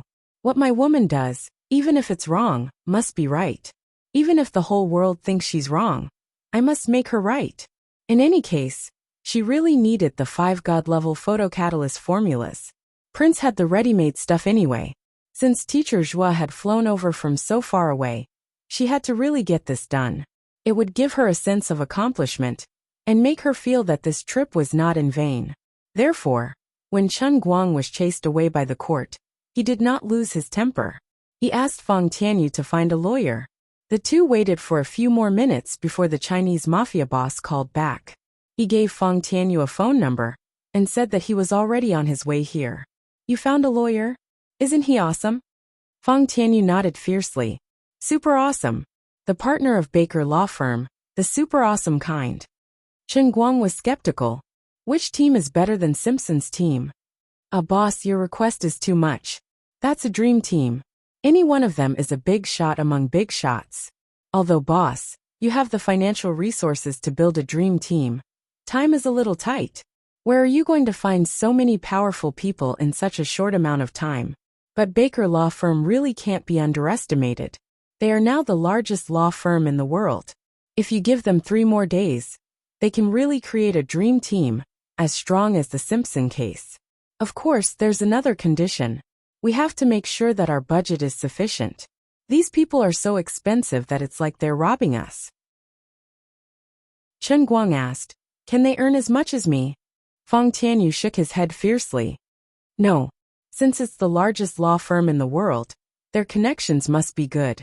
Let's count on the people here first and see how it goes. Oh right, call the embassy immediately. No matter what, let's protest first.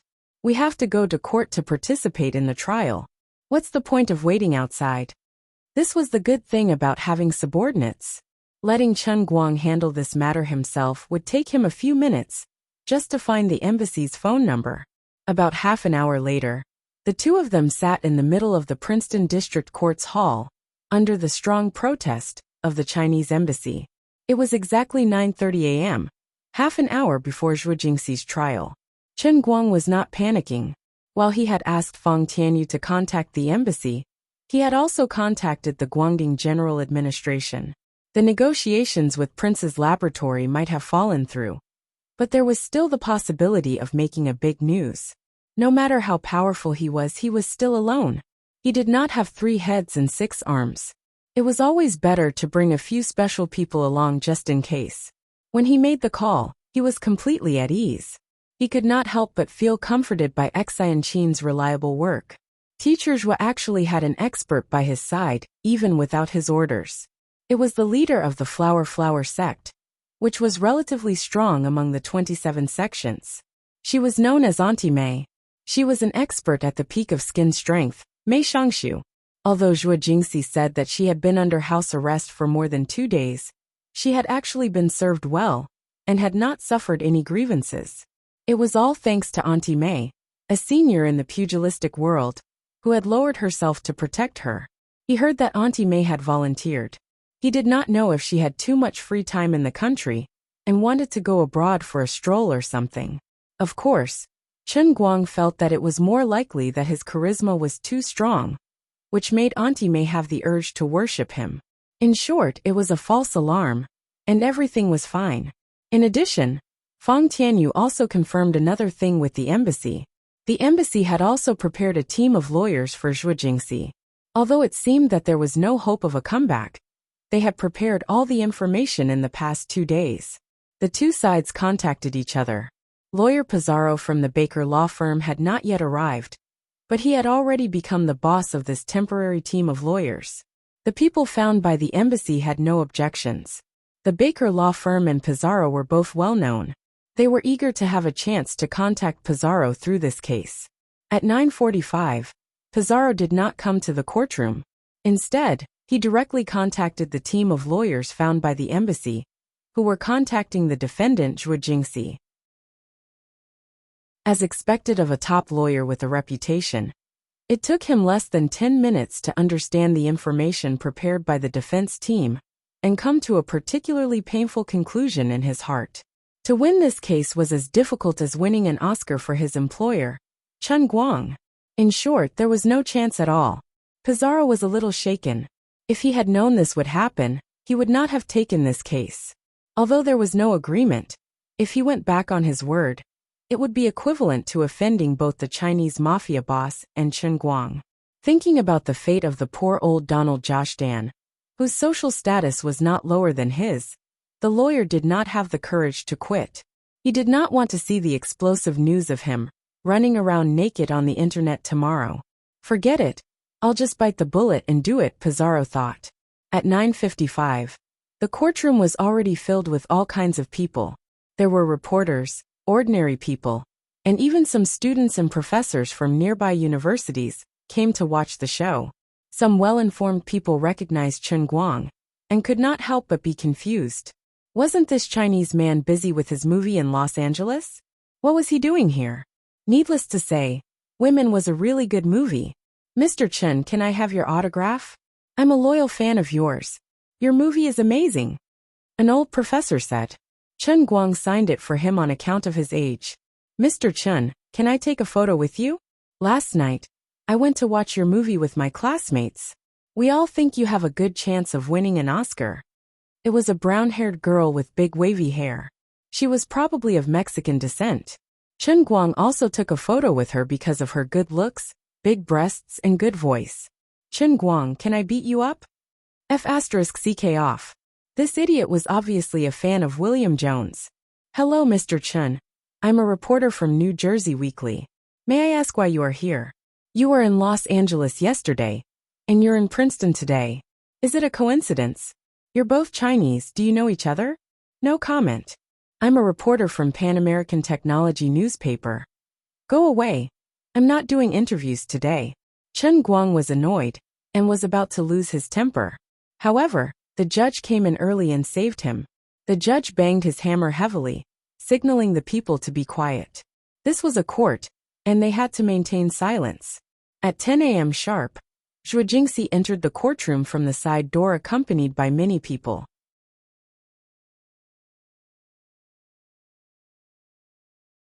Chapter 1090. Zhuo Jingxi's expression was calm until she saw Chen Guang waving at her from within the crowd. Her expression changed in an instant. First, she looked pleasantly surprised. Then she blushed and turned her head away, as if she was ashamed to see anyone. After a few seconds, she turned back and looked at Chen Guang apologetically. Her eyes seemed to be able to speak. I'm sorry I've caused you trouble again. Chen Guang felt that it would be a pity if Zhuo Jingxi didn't become an actor with her ability to change expressions.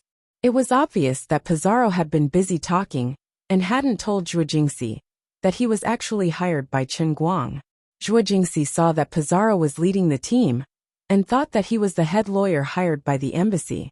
When Zhuo Jingxi finally calmed down and sat in the defendant's stand, Chen Guang winked at her to calm her down. He didn't say anything else and just planned to wait and see. But from their simple eye contact and body language, everyone in the courtroom could tell that they were in cahoots. The judge secretly tidied his wig and felt a headache coming on. This was a major case involving foreign countries, and it seemed to involve a big shot from China. Prince's laboratory thought that they had a soft persimmon, but it turned out to be a hornet's nest. The most tragic thing was that because of the special circumstances, the judge couldn't reveal the inside story for the time being. As early as yesterday, he had started to feel pressure from all sides, including the will of the White House and the Pentagon. The political forces wanted him to get a lighter sentence, but the scientific community wanted him to get a harsher sentence. Both sides were big shots, and he felt very uncomfortable being stuck in the middle. Besides, some forces from China, including the attitude of the Chinese embassy, could also influence his decisions. But now, there's another Chinese celebrity, Chen Guang, who has been causing a huge commotion in America. Naturally, this matter would become more complicated. Prince's legal department and the prosecution's team had also noticed Chen Guang's existence. Furthermore, they had also recognized Pizarro, the leader of the defense team. Pizarro was famous for his ability to distort black and white. The plaintiff thought to himself that they were a little unprepared. Although the evidence was extremely beneficial to them, in terms of status in the Jianghu, they could barely fight Pizarro to a draw. If he had known this would happen, he would have hired a big-shot lawyer from the Ohua law firm. Forget it. The current situation is that they have the absolute advantage. As long as they fight the lawsuit step by step, they should not lose. This was a public trial that received a lot of attention. Although it was not broadcasted live on television to protect the privacy of the accused, there was no shortage of live text broadcasts throughout the country. In addition, there were countless pairs of eyes in the scientific community, waiting for the good news. If he lost a lawsuit like this, his law firm would never receive any more big business from the scientific community. I can't lose. At 10 o'clock in the morning, the public trial began on time. Of course, Zhuo Jingxi did not stand there shackled like a normal defendant. Instead, she sat behind the defendant's stand shyly, guiltily and calmly. Pizarro had asked her to try not to talk in court. If she was asked about her motive for taking away the sample, she should try to say that it was unintentional. She could say that she had accidentally taken the wrong bottle when she was packing up her cosmetics. Although it was obviously a lie, the purpose of a lawyer's existence was to turn lies into facts. The suspect did not even realize that she had taken the wrong bottle. There was a huge difference between intentional and unintentional. Then why was there a few grams of the sample missing? What's so strange about that? She had found out that she had taken the wrong bottle after returning to China. But she had wanted to get it back as soon as possible. She had left it anywhere, and someone had mistaken it for a face cream. What? You're asking who used it again? Where is the sample that was used as a face cream? You'll have to ask China's drainage system. Pizarro dared to come up with such a strategy because of his brief communication with Zhuo Jingxi. Although she had been briefly questioned in the past 2 days, she had never said anything. Next, it was time for the plaintiff, Prince's legal department spokesperson, to explain the situation. Then, as the defendant, Zhuo Jingxi would lie according to Pizarro's instructions. Then, it would be a fierce battle of words between the prosecution's legal team and the defense team led by Pizarro. The two sides talked back and forth, from civil law to the patent bill. The plaintiff claimed that Zhuo Jingxi's actions had brought immeasurable losses to Prince's laboratory. It was a violation of moral and business rules, and also a violation of the law. The defendant firmly denied it and insisted that it was just a misunderstanding. The battle between the two sides was so intense that the staff in charge of the text broadcast almost couldn't type in time. If it was another defense lawyer, he would have lost in court. No matter how glib his tongue was, Prince's side had too much evidence. Fortunately, it was Pizarro. Although he gradually fell into a disadvantageous position, he did not completely lose until the court adjourned at noon. At noon, Chen Guang used his identity as an official of the Chinese embassy and Ministry of Foreign Affairs to communicate with Zhuo Jingxi for exactly 5 minutes. "I'm sorry." The first sentence the two said when they met in the reception room was Zhuo Jingxi's exceptionally guilty apology. Chen Guang shook his head and said, "What are you apologizing for?" Zhuo Jingxi was stunned and said, "Didn't I cause you trouble? I even caused you to drop the movie and come to Princeton." Chen Guang wanted to play along with Zhuo Jingxi's words and pretend that he sacrificed a lot. However, he thought that it might be a little too shameless, so he told the truth.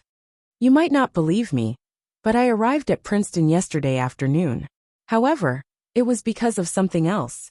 I only found out about you at 8 o'clock this morning and rushed over."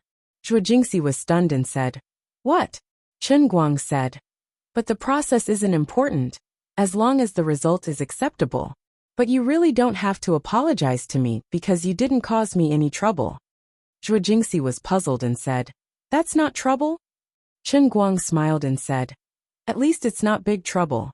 I was worried about how to get in touch with Prince before, but now it's just right." "How is it good? They didn't even want to talk to me. I wasted my effort." No. How could it be wasted? You just didn't realize it. Don't worry, I can settle Prince this afternoon." "How?" Chen Guang grinned and said, "Settle them like how I settled teacher Zhuo." Zhuo Jingxi suddenly looked embarrassed and blushed. "Isn't this sacrifice too big?"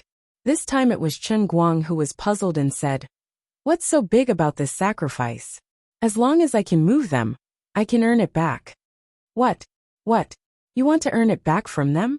Zhuo Jingxi was so scared that her face turned pale this time. Chen Guang felt that something was wrong. What are you thinking? Zhuo Jingxi said shyly. Didn't you say that you wanted to settle Prince like you did me? The person in charge of the laboratory, Mr. Bravo, is an old man in his 60s. As she said this, her butt on the chair unconsciously twisted from side to side, as if she was thinking of something. F***ck. Chen Guang felt his heart aching, incomparably pained. Where did the once pure teacher Zhuo go? How did the trust between people become like this? That's right, this settled. That teacher Zhuo thought was Chen Guang forcefully imparting the 5 God-level formulas to her through a double-forced PY transaction. This was already shocking enough. But then Chen Guang added that she had to earn it back from others after suffering a loss first. Wouldn't that be? Zhuo Jingxi couldn't imagine that scene at all. She just thought it was beautiful and didn't want to look at it. In the end, Chen Guang and Zhuo Jingxi wasted 5 minutes in vain. And they didn't talk about anything serious. Fortunately, Chen Guang's main purpose was to comfort Zhuo Jingxi and help her adjust her mood. When he saw her holding her stomach and laughing nonstop when she left, Chen Guang's goal was basically achieved. Then Chen Guang met with lawyer Pizarro. Chen Guang greatly praised Pizarro's performance in court, and he swiped his card to pay Pizarro's lawyer fees on the spot. He even paid according to the standard for winning the case, up to $800,000, 50% of the total lawyer fees for winning the case. But Pizarro couldn't be happy, because he didn't have any confidence in winning the case in the afternoon. Although he was keen on US dollars, there were rules in their industry, and money was hot. Mr. Chen, I can't take so much money. It'll be difficult to turn the situation around in the afternoon. Pizarro said truthfully. Chen Guang waved his hand indifferently. It's okay. I don't expect to win the case. Pizarro asked blankly. Mr. Chen, then why are you doing this? Chen Guang turned his head and looked at him. Mr. Pizarro, based on your personal experience, is it possible for me to settle this matter in private, which is to say, by paying a compensation fee? Pizarro said without hesitation. Of course it's feasible. It's just that Prince might ask for an exorbitant price. After all, there's a lot of room for change in product research and development costs. Chen Guang asked him again.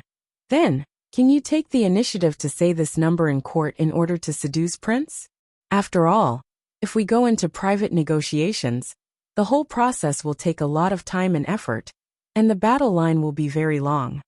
Pizarro thought for a moment, his eyes rolling. According to the information provided by Ms. Zhuo, Prince's actual research and development costs are about $10 million. In court, I can think of a way to get them to say $15 million. Chen Guang snapped his fingers. Okay, then it's decided. Pizarro's eyes widened in shock. Mr. Chen, this is $15 million. As far as I know, Ms. Zhuo and you are not. Chen Guang smiled and patted Pizarro, who looked to be more than twice his age. You're a man. You have to be responsible, right? Although it's $15 million, I still have to pay. Mr. Chen, my daughter will graduate from Yale next year. I think you might need a very beautiful legal consultant. Chen Guang turned and ran. This shameless old man sold his daughter so quickly. Actually, Chen Guang was not worried at all. Right now he was like Jiang Taigong. $15 million might seem like a waste, but sooner or later, he would have to spit it out. Chapter 1091. At 1:30 p.m., the court resumed. The reporters in the court were still the same as in the morning. Since they were following a piece of news, they naturally had to follow it to the end. They were still waiting to make use of this hot topic to create a huge news.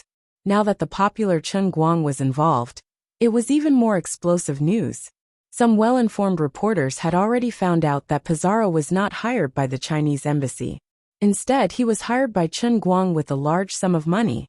As early as noon, they had already sent out the press release, successfully occupying the hot spot, which made their peers envious and gnashed their teeth in anger. However, there were many smart people in the world. It was fine to use Pizarro as a hot topic, but the Chinese were simply walking news machines. As long as they continued to dig deeper, they would eventually find other hot topics. Therefore, at about 1 p.m., another piece of news was unearthed. Some Princeton reporters used other people's sightings of Chen Guang and Fang Tianyu driving into the courthouse's parking lot as a clue. They found out that the two came from the Eaton Manor. He then inquired about the people who lived in the building, and this was going to be fun. Many senior Oscar judges who lived in Los Angeles had secretly moved from the West Coast to the East Coast like thieves. Even many senior Oscar members from other cities in the United States had come to Princeton and lived in the Eaton Manor. Coupled with Donald Jostein streaking a few days ago, it was not difficult to guess the motives of these big names in the film industry. They were afraid. This made the reporters unable to help but laugh. They raised their hands and wrote the most malicious article. The evil forces from the East in the film industry pursue the Oscar judges fiercely. Celebrities flee in panic. When this article was released, it was even more popular than the previous article about the lawsuit. After all, Chen Guang's movie was still the one that everyone was paying attention to recently. People from all walks of life in the film industry had different opinions on this. But generally speaking, they felt that Chen Guang's behavior was too much. In the past, people who wanted to win an Oscar also knew how to use public relations. But Chen Guang was the first one who did it so crudely. However, people who didn't particularly care about the film industry discussed this matter with great interest. They felt that the big names in the Motion Picture Association were too embarrassing. Do you have to be so scared? Although Chen Guang is quite eccentric, the United States is a country ruled by law. No matter how crazy he is, he can't put a knife to your neck just for an award, right? Isn't your behavior a disgrace to the upper class? Besides, women is really good. Don't you think you're being too harsh on the Chinese people? Before the word-of-mouth explosion of women, the North American audience and ordinary people still felt that the Film Association's boycott of Chen Guang was upholding justice. But now, with the change of public opinion, especially with the double word-of-mouth explosion of women and World's Pie, many ordinary people really felt that Chen Guang deserved to win the Oscar. The Motion Picture Association's current actions were a little unreasonable, even losing the demeanor of a big country. Therefore, this draft, which was obviously intended to discredit Chen Guang, did not achieve the desired effect. Instead, many people openly criticized the Motion Picture Association for treating the fair and serious Oscar selection as a joke. At this time, Chen Guang, who was in the courtroom, was thinking about Zhuo Jingxi and Prince's laboratory. He didn't know that the public opinion had become like this. If he had found out about this, he might have found a way to find the reporter and thank him properly. There was no other reason. It was precisely because this draft had exposed the truth that the people from the Motion Picture Association were suddenly pushed to the teeth of the storm. The big names in the association, who had planned to run to Europe immediately, found out very awkwardly that they couldn't leave. It wasn't that someone had stopped them, but now that the matter had been exposed, if they really ran away, wouldn't it be true that they were scared to the point of peeing their pants? If they left quietly, they could barely find an excuse, but they couldn't do that now. Even if that was really the case, people live with a face, trees live with a layer of bark. Everyone here was a person of status and prestige. In the future, they would have to go out and meet people. Therefore, these people quietly returned their plane tickets and took a bus back to Eaton Manor. They announced to the public that they had nothing to do with Chen Guang at all, and that they were just here for a vacation. It didn't matter if they believed it or not, they believed it. If Chen Guang knew that he had unintentionally appeared in the Princeton District Court to deal with Zhuo Jingxi's matter, and instead, he had taken a big detour to put invisible shackles on the legs of the people from the Motion Picture Association and tied them to Eaton Manor, he would probably laugh his head off. In the courtroom, after another half an hour of confrontation, under Pizarro's deliberate guidance, although he gradually fell into a disadvantageous position, the thinking of the prosecution's team was slowly pulled into his train of thought. Pizarro, who was originally arguing with the other side about Zhuo Jingxi's motive, suddenly changed the topic and mentioned something else. Let me ask the plaintiff. In our opinion, even if the defendant really did take away the bottle containing the sample from the laboratory due to personal negligence. However, it was also debatable how valuable the things she had taken away were. For example, if the defendant took away a bottle containing distilled water, then can we think that the plaintiff is making a mountain out of a molehill? The prosecution lawyer was about to speak, but the head of Prince's legal department spoke first. Lawyer Pizarro, I think your question is ridiculous. If Dr. Zhua had just taken a broom from the laboratory, of course we wouldn't have any objections. However, what she took away was the latest photocatalyst research results from our laboratory. There is no doubt about that. Pizarro smiled and teased. Yes, you are all great scientists. You can completely say that a bottle of silver paint is the latest research result, and that it is worth hundreds of millions of dollars. The judge slammed the table and said, Defense lawyer, please watch your attitude and words. Pizarro nodded. Your Honor, I have reason to believe that the plaintiff is deliberately exaggerating the value of the bottle that Dr. Zhua took away. If you want to prove its value, I think the plaintiff must come up with more evidence. Otherwise, I can assume that my client just took away some insignificant raw materials.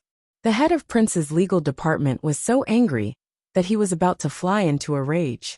The prosecution lawyer winked at him, then turned to Pizarro and said, Then Lawyer Pizarro, may I interpret what you said to mean that if we can prove the value of the evidence, then we can conclude that Dr. Zhua took away a valuable sample from Prince's laboratory? Pizarro nodded. Yes, but whether it was intentional or unintentional will still need to be judged by the judge. The prosecution lawyer grinned, then turned to the head of the legal department and nodded, feeling that he had finally led the famous lawyer Pizarro into his trap. Since they were going to sue Zhua Jingxi, how could they not have done the basic work? It seemed that all they needed to do now was produce the detailed accounts of when Prince's laboratory had funded Zhua Jingxi's experimental group, as well as the verification and appraisal of the results, and they would almost be able to convict the defendant. The head of the legal department and the prosecution lawyer looked at each other and understood each other's intentions. They had thought that Pizarro would turn this case into a protracted battle, and that it would take at least a few months of evidence collection and other wrangling before they could convict the defendant. They hadn't expected that Pizarro, the famous lawyer, would fail to live up to his reputation and reveal such an obvious loophole in the defense process, putting the defendant in a very disadvantageous position. Pizarro was so experienced that as soon as he saw the eyes of the prosecution lawyer and the plaintiff's representative meet, he could guess what they were thinking. He felt proud and disappointed at the same time. He was proud that his ability was much better than that of his peers, and that he could achieve whatever effect he wanted in court. He was also disappointed that after today's events, if his client, Chen Guang, couldn't come up with anything amazing other than compensation, his reputation in the industry would be affected. Reputation was almost equivalent to half a lawyer's rice bowl, and he had suffered a huge loss in order to get his client, Chen Guang, the $1.6 million. Not only did these people realize the change in the defense situation, but the slightly sleepy judge also felt refreshed. He had thought that this case would drag on for a long time, but he hadn't expected the dust to settle so quickly. The eyes of the reporters and spectators also lit up. The news reporters began to crazily type on the keyboard on their phones, wanting to publish the article as fast as possible before anyone else. The photo reporters began to take photos of the scene and manually mosaic them, ready to publish the news with pictures. The person in charge of Prince's legal department slowly stood up under the anticipation of the crowd. The book in his hand was the accounting records for the past half a year. Of course, there was something fishy about it. The total capital investment had been increased by about 60%. What was written in the book was the market price, but for a company as large as Prince, whether it was buying raw materials or experimental equipment, it was a proper big client, so the price was naturally lower than the market price. Since last June, Prince's laboratory's investment in Dr. Zhua's experimental group is detailed below. June 11th purchased. About 10 minutes later, the head of the legal department finally finished reading the long bill. The total investment of Prince's laboratory and Dr. Zhua's group is as high as $16.73 million US dollars. The huge courtroom suddenly burst into an uproar. Many people hadn't expected that scientific research would burn so much money. The group led by Zhuo Jingxi could only be described as average within Prince. And there were at least 100 similar groups within Prince. In just 6 months, they had burned through more than $16 million US dollars. The head of the legal department was particularly satisfied with the sensation his speech had caused.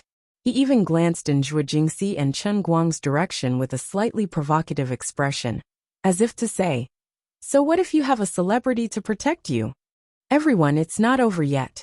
Here's the verification process of our results." The following papers have been published in major journals by Dr. Zhuo herself and her experimental group, as well as the project leader, Dr. Wertzman. The titles of the papers are, "Another 10 minutes passed. So, we believe that Zhuo Jingxi's behavior has caused us major economic losses, and we ask the judge to make a fair ruling." After saying that, the person in charge of the legal department finally felt proud and elated, as if he had reached the top and looked down on all the heroes. Pizarro's face was full of despair. Seeing this, the prosecution lawyer was proud. "It took me less than a day to defeat Pizarro in court. This is my chance to make a name for myself." Lawyer for the defendant, what else do you have to say? With such a mood, the prosecution lawyer decisively hit Pizarro when he was down.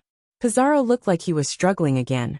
After a short moment of hesitation, he asked in a seemingly desperate manner, "May I ask the plaintiff and the prosecution's lawyer if the only reason you filed a lawsuit against my client is because the defendant's actions have caused you a total economic loss of $16.73 million US dollars?" The head of the legal department said firmly, "Of course." The prosecution lawyer also nodded. "That's right." Pizarro's expression suddenly changed again.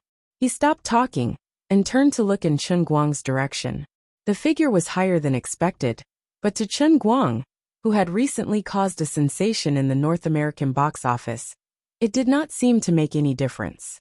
Under Pizarro's gaze, Chen Guang, who was sitting in the audience, slowly stood up. The judge banged his hammer again. "Those who have nothing to do with the trial, please sit down. This is a warning." Although he knew Chen Guang, he did not care who he was. The dignity of the court could not be tarnished. Chen Guang smiled. "Your Honor, I have something to do with the trial." Without waiting for the judge and the plaintiff to speak, Chen Guang suddenly said in a powerful voice, "On behalf of the defendant Zhuo Jingxi, I am willing to promise in public that I will unconditionally compensate Prince Laboratories' economic loss of $16.73 million US dollars. I will also bear all the costs of this lawsuit. Then the plaintiff has not suffered any losses at all, so the case is completely invalid." He raised his right hand high, and in it was a check that he had just written. Next to the check, he was holding his UBS black card between his fingers. Without a doubt, the number on this check was US $16.73 million. The moment Chen Guang said this, the courtroom was in an uproar. "Crazy. This Chinese man is crazy. No, he was a crazy man before. I've seen people spend a lot of money to pick up girls, but I've never heard of anyone spending more than $16 million US dollars in public like him in court. Not to mention seeing it. You're even better than Murdoch, who gave hundreds of millions to Ding Wendy." Murdoch unwillingly lost the lawsuit and had no choice but to fork out money. But you took the initiative to spend the check without batting an eyelid. You're truly an invincible tycoon. The female reporter and the female audience held their hands in their hands. Their eyes were as bright as the sun. "Please give me a dozen tycoons like this. I'm wet. I'm completely wet." In an instant, the huge courtroom was filled with flashes, and the sound of cameras snapping could be heard non-stop. The judges in the courtroom were stunned. The Prince legal department and the legal team were also stunned. The other local officials and agents in Princeton were also stunned. The officials from the Ministry of Science and Technology and the Ministry of Foreign Affairs, who rushed over from Washington, had their mouths wide open. Even the staff from the Chinese embassy were dizzy. "Damn, I counted with my fingers. Isn't that 100 million renminbi? Regardless of the relationship between Zhuo Jingxi and Chen Guang, what more could a woman ask for when she had such a husband? In order to clear your name, 100 million renminbi was thrown away just like that. Zhuo Jingxi also did not expect Chen Guang to use such a simple and crude method to clear his name. Without hesitation, 100 million renminbi. His sacrifice was indeed too big. He loved money so much and would even skid to save fuel. But for me, I wanted to repay the debt, but how am I going to repay him in this lifetime? The reporters who had already released the trial results in advance were embarrassed. Damn, I thought this guy was just here to watch the show in court. Why didn't you tell us earlier that you would use such a ruthless method? What do we do now? We'll definitely be scolded by the editor-in-chief or the readers. But what can we do? We're also desperate. No, I object. We refuse to compensate. We demand severe punishment for the criminal. After a brief moment of confusion and shock, the head of Prince's legal department immediately reacted. Although $16 million wasn't a small amount of money, Prince didn't really care about it. What they really wanted was to make an example out of this case. On the one hand, it would deter the Chinese researchers all over America, and on the other hand, it would elevate the status of Prince's laboratory in the North American scientific community. They would rather not have the money. The plaintiff's legal team next to the head of Prince's team remained silent and did not continue with his words. Up until now, the plaintiff's legal team had finally guessed the plan of Chen Guang and the defense lawyer. That's right, they had planned to lose money from the very beginning, especially since the beginning of the court session in the afternoon. Pizarro seemed to be constantly losing ground, but in fact, it was all a trap. All of Prince's accounting books had been laid out, and the exact number of losses had also been exposed. If the defendant was willing to pay the full amount of compensation, of course, the lawsuit would be over. In addition, the head of Prince's legal department and the defendant had publicly admitted that the only reason they had accused Zhuo Jingxi was because of the financial losses they had suffered. The so-called leaking of confidential technology and infringement of intellectual property could also be measured in terms of value, and that value was $16.73 million. This was a court, and anything said outside could be used as evidence. Words said in court could not be treated as child's play. There was no turning back. What was done. As expected, Pizarro immediately regained the initiative in the court. Your Honor, I think the plaintiff's objection is invalid. We have clearly stated the amount of compensation based on the financial losses suffered by the plaintiff, so the plaintiff has not suffered any damage. Furthermore, my client's mistake was purely due to his negligence. Now that we are willing to compensate, he is no longer a criminal. I think the plaintiff is suspected of infringing on my client's reputation. I reserve the right to file a lawsuit. The judge nodded. He couldn't wait for the matter to end like this. Yes, the plaintiff, please watch your words. The head of Prince's legal department looked at his client's team of lawyers. Say something. The plaintiff's lawyer stood up helplessly and said in a low voice, Sir, if the defendant is willing to pay the full amount of compensation, then our claim is no longer valid. This case has been closed. As the prosecution's lawyer, he was actually happy to see this result. The reason was simple. As the client's lawyer, if Prince successfully obtained more than $16 million in compensation, his law firm would, of course, get a commission according to the contract. No matter what, he had helped Prince win the lawsuit and received a sizable amount of compensation. Not only would his law firm's reputation in the industry not suffer any damage, but it would also rise by a notch.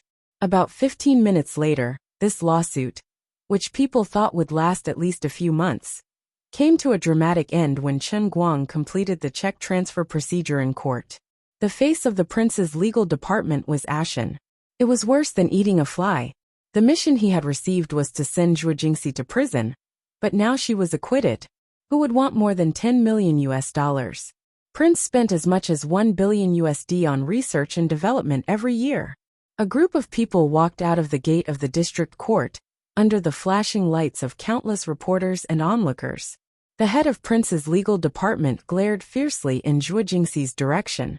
Dr. Zhuo, don't think that this matter is over. Even if you can escape the punishment of the law, you still can't escape the boycott of the global scientific community.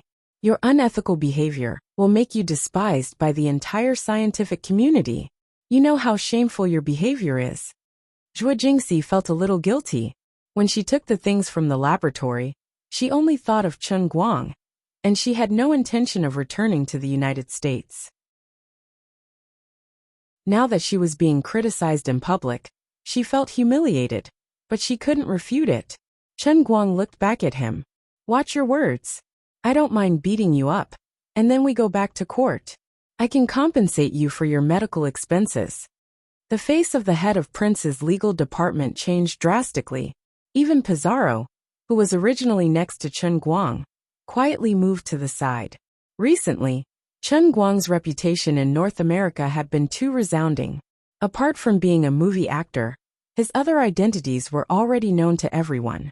Who would want to take a punch from the world's arm wrestling champion? Not caring about his reputation, the big boss of the legal department turned around and walked away quickly, cursing in a low voice. A barbarian who only knows how to solve problems with violence. Chen Guang looked at his back and shouted, Sir, as you said just now, of course this matter is not over. We will meet again this afternoon at the latest. The head of the legal department turned around and looked at Chen Guang. Dream on. I don't want to see you guys again. Chen Guang smiled and ignored him. On the other side, Pizarro spoke again. Mr. Chen, if there's nothing else, I'll be leaving first. We had a good time working together this time, but since we lost the lawsuit, you don't have to pay the remaining 800,000 yuan. However, Chen Guang shook his head. Mr. Pizarro, wait a minute. We still have a large intellectual property contract with Prince. I think I still need your legal assistance. Of course, I will pay you the remaining 800,000 yuan. Just treat it as a follow-up legal consultation fee.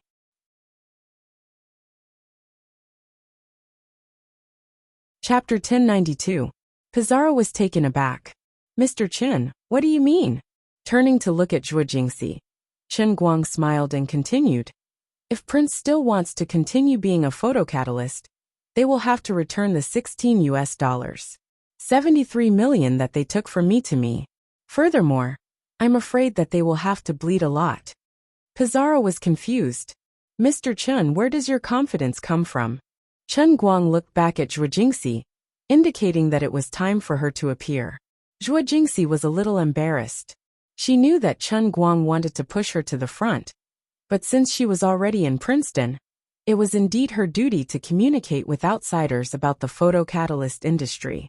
Actually, I didn't have to come back, but I bit the bullet and came back because I had something that could definitely convince Prince's higher-ups. I just didn't expect Prince to be so arrogant. They didn't want to talk to me at all, and just wanted to send me to prison. Zhuo Jingxi said. Pizarro was even more confused. Ms. Zhuo, if it's convenient for you to tell me, what do you think you're relying on to convince Prince's laboratory? Zhuo Jingxi blushed slightly as she looked at Chen Guang. It's 5 types of photocatalyst technology that transcend time. It's at least 50 years ahead of Prince's current level. Even if Prince only learns a little bit from this set of ideas, it will allow them to leave other scientific research institutions in the world in the same field far behind in 5 years. But if we can't reach an agreement with Prince in the end, and we turn to other institutions and succeed, after 5 years, Prince's laboratory will no longer be involved in the field of photocatalysis. That's impossible, Pizarro exclaimed. That's ridiculous. On the way here, I also learned about the current situation in the industry.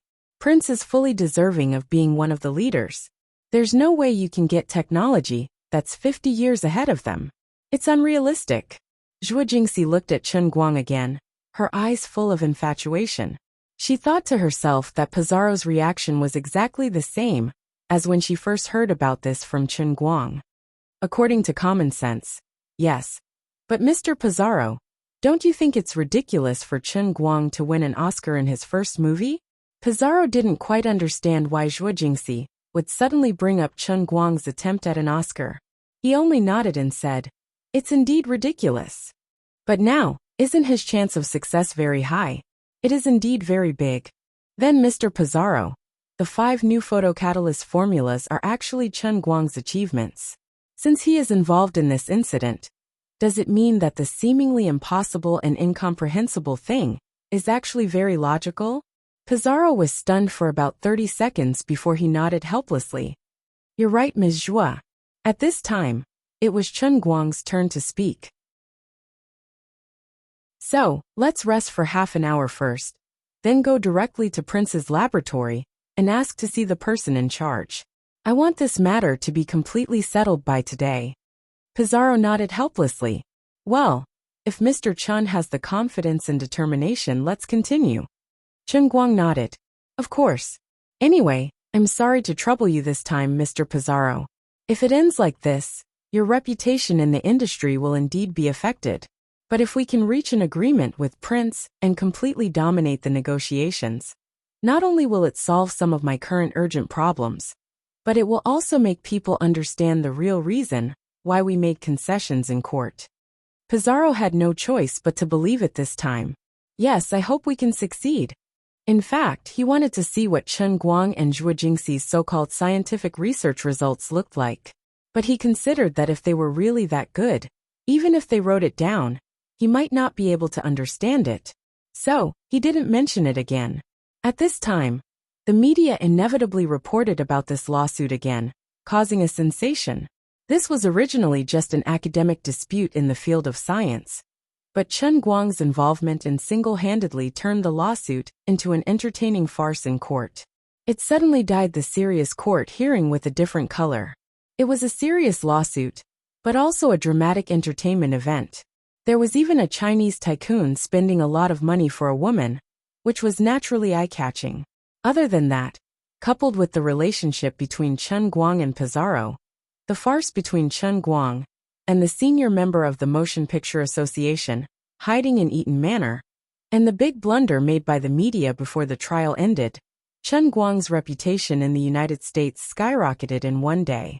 Now the people who followed him had completely surpassed the categories of movie lovers, fighting fans, racing fans, esports fans, language enthusiasts, flight enthusiasts, and so on. Even young scholars who didn't pay attention to the outside world were dragged into this mess. Chen Guang's incomparably domineering way of picking up girls made the blood of countless women boil. Such a man was like a Prince Charming riding a white horse and descending from the sky on a colorful cloud. What he did for the female thief was just like what happened in Andersen's fairy tale. It made people's curiosity about him rise to an unparalleled level in a short period of time. This invisible influence even made the box office of women rise again against the law of the market. But this was all for later. About an hour later, the team of Chen Guang, Zhuo Jingxi, and Pizarro sat in the conference room arranged by Dr. Bravo. Auntie May from the Flower sect and 3 military personnel did not follow them in, but stayed outside the conference room as bodyguards. As the chief director of Prince's laboratory, although Dr. Bravo did not specialize in photocatalysis, he had a very wide range of interests. He had made great achievements in physics, chemistry, mathematics, and other fields. He was one of the top masters in the world who could control the overall situation. Although he did not win the Nobel Prize, his influence in the European and American academic circles was far greater than that of ordinary Nobel Prize winners. He could be called a big name among big names, and an academic tycoon in all fields. He originally did not intend to take time out of his busy schedule to meet Chen Guang and the others, but later he was shocked by the words brought by Chen Guang and Pizarro. If you don't meet me today, you will regret it for the rest of your life. He understood what Chen Guang meant. This was a F***king threat. Mr. Bravo felt that he was old. Although he was respected in the academic world, his status was not much different from Donald Joshtyn's in the film industry. Bravo also knew about Donald's experience and could not help but feel sad. On the other hand, Chen Guang also got 2 Nobel Prize winners in medicine through Tang Ying, as well as the dean of the Moorlands Medical College to call and explain the situation. The Prince Laboratories research proportion in the medical field was not low, and they had a lot of dealings with Nobel Prize winners in medicine and Dean Morlands. Europe and the United States were actually the same as China. After all, it was a social society. If you don't give face to the monk, give face to the Buddha. If you give me a way out today, we'll meet again in the future. Since the other party had already brought up the face of the Nobel Prize winners, they had to have a chat. Moreover, since the plan to send Zhuo Jingxi to prison had been completely ruined, although Bravo was slightly unhappy, he was still a scholar. He would not spend too much effort on these things. Although more than $16 million was not much in Bravo's eyes, it was not so little that it could be ignored. In short, the conflict between him and the Chinese researcher Zhuo Jingxi was over. In addition, Bravo also had to admit that he was very interested in what Chen Guang and Zhuo Jingxi said about their crazy confidence. If I don't see you, you want me to run naked too? Alright, since that's the case, I'll meet you guys. 15 minutes later, Bravo and Wertzman walked in with 17 or 18 young people behind them. Wertzman was the head of the photocatalyst project team in the entire Prince laboratory. The other dozen or so people had the same identity as Zhuo Jingxi. Each of them led 1 to 2 to 3 experimental groups. They were all chief researchers, and they were not limited to the field of photocatalysis. When selecting people, Bravo's criteria did not seem to be academic level, but whether they were strong or not. The people who came in were all men, and they did not look like scientific researchers. They were all very strong, and they all looked like retired NFL athletes. They did not want to be knowledgeable, they just wanted to be able to fight. Dr. Zhuo, your behavior has made us very sad. In the beginning, we agreed to let you into our laboratory because of the recommendation of your mentor, the highly respected Professor 1. We also have unreserved trust in you, but what you have done has caused great harm to Prince. Don't you feel a little guilty? When everyone sat down, especially the dozen or so fat laboratory directors sitting in the conference room, Bravo finally spoke. Thinking that there was strength in numbers, Bravo wanted to cut the Gordian knot, so he was not very polite. Zhuo Jingxi's face was slightly red. Facing an old scholar like Dr. Bravo, she was indeed very ashamed. Although she had Chen Guang's support, Zhuo Jingxi knew that what she did was not good enough. Chen Guang was thick-skinned. Anyway, I didn't get any benefits from Prince's results. Now, I have returned it to you, and I have no intention of stealing your results. I have lost my money, and I don't want your things. In a sense, according to the agreement in court, after Chen Guang paid $16.73 million, Zhuo Jingxi's research results in Prince belonged to Chen Guang. Bravo's words were pure bullshit. Dr. Bravo, the matter with teacher Zhuo is in the past. I don't think she accidentally took something away and caused any real harm to Prince. Now, your technology has not been leaked, and I have already paid a considerable amount of compensation. Dr. Wertzman, who was next to him, interrupted. Mr. Chen, don't joke. Do you think I don't know you Chinese? You are the best at stealing, the best at taking other people's things for free and turning them into your own. Your planes, tanks, and many other things were stolen from us for free. Prince's photocatalyst research results are the world's best. Do you dare say that you are not tempted? Isn't this what you Chinese love to do? If Bravo was just being rude, Wertzman was purely provoking trouble and suspected of racial discrimination. Previously, when Zhuo Jingxi was promoted to a director, Wertzman had clearly opposed it. Later, because of Bravo's insistence and Zhuo Jingxi's extraordinary talent and work, Wertzman finally gave in. However, this still did not change his prejudice against the Chinese. Wertzman represented the mainstream of the European and American science and technology world. They felt that although the Chinese were useful, they were too unstable. They could be used as coolies, but they should never be entrusted with important tasks. No matter how good Zhuo Jingxi's temper was, she could not help but feel angry when she heard Wertzman's attitude. But before she could flip out, Chen Guang slammed the table and stood up. Dr. Wertzman, who gave you face? Do you think I will be interested in your garbage results? Don't be ridiculous. This is a treasure in your eyes, but in my eyes it's not even qualified to be thrown into the garbage dump, okay? While he was scolding them, He suddenly realized that he was talking about Teacher Zhu's own research results. This was a slap in the face to his own people, and it was slightly embarrassing. He turned his head to look at Zhu Jingxi, and sure enough, he saw that her head was almost buried under the table. It was indeed embarrassing. They had worked hard for 10 years to accumulate knowledge, and finally produced results in the world's leading Prince laboratory. But it was far inferior to what Chen Guang had produced after learning on his own for half a year with zero foundation. It could even be said to be the difference between the light of a firefly and the brilliance of the sun and the moon. How embarrassing! On the other end, Chen Guang changed his words again. Okay, I admit that your results are indeed world-leading in the current era. But you want to say that I will covet your things? That's too ridiculous. The photocatalyst results in my hands can be compared to yours for half a century, okay? Would people nowadays steal diode semiconductor technology from 50 years ago? Is that realistic? In my eyes, you are no different from babies who have just learned to speak, okay? Looking down on the Chinese? Who do you think you are? You don't even deserve to carry my shoes. Wertzman glared. Ridiculous. Bravo was also furious. This is ridiculous. Chen Guang questioned their academic standards and even mocked them as children.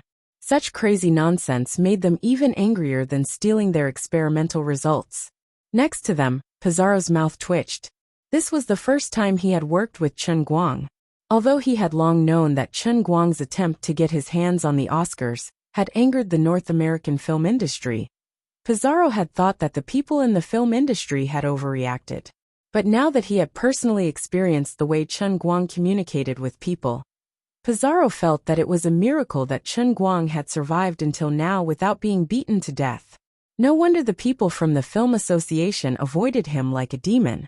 Even the most cultured person could be angered to death by him. Zhu Jingxi blushed, but she understood that this was Chen Guang's negotiation technique. First, he pretended to provoke the other party's anger and curiosity. This way, he could skip all the details and get straight to the point, and take out his 5 godlike photocatalyst formulas. Zhu Jingxi gave Chen Guang's negotiation technique a very unique name: face-slapping negotiation. On the other side, Bravo and Wertzman were almost going crazy. The other 10 or so researchers were on standby, feeling that a fight could break out at any time. A few of the more hot-tempered ones even jumped up and pointed at Chen Guang's nose, wanting to beat him up. I've never seen such an unreasonable Chinese person like you. Do you know who you're talking to? You're humiliating knowledge. You illiterate. You don't understand anything at all. Shameful nouveau riche. Your entire body reeks of the stench of money. Foolish and ignorant. Your laughable amount of money isn't even worthy of carrying our prince's shoes. However, no one expected that Chen Guang would suddenly calm down after acting cool. Despite everyone's criticism, he still looked at everyone with a sneer. Meeting you guys is a waste of our precious time. Wertzman, let's go. Bravo didn't want the two sides to have a physical conflict. Even if he had a lot of people on his side, even if there were a lot of security guards outside, and even the Princeton police officers, even if an ordinary researcher was injured by Chen Guang, it wouldn't be worth it. Bravo didn't know that the security guards and police officers he relied on were being stared at by Auntie May from the Flower sect. They didn't dare to move. After that, Bravo got up and walked out of the conference room. The angry Wertzman followed closely. When Chen Guang saw this scene, he unhurriedly said, "Do the two of you not want to see what I'm relying on to be so arrogant? If you're really like what you say, people of learning, then you should at least take a look at my things before ruthlessly mocking me. Right now, you're like deserters running away." Wertzman turned around and said, "I don't think you have anything that can move us. There's no need to waste time."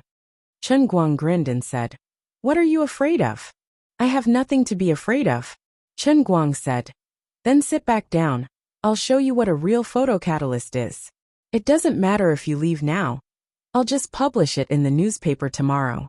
Do you really want the most cutting-edge technology in the field of photocatalysis to be presented in front of you in this way?"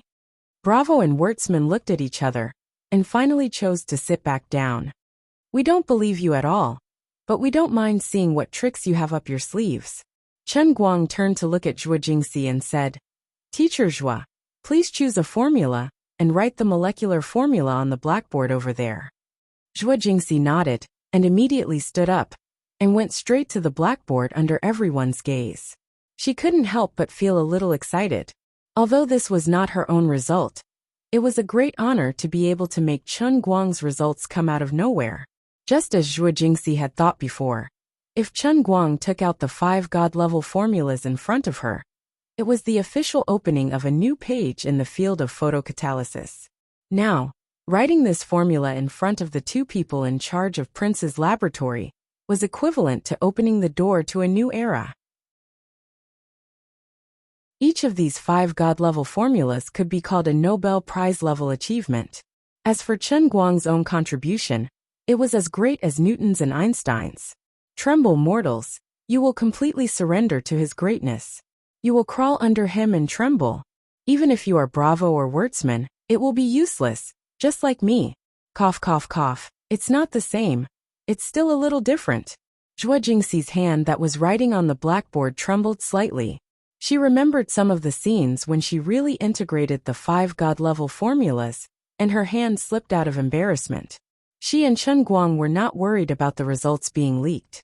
If Prince was allowed to develop the 5 God-level formulas from scratch, it would take 50 years.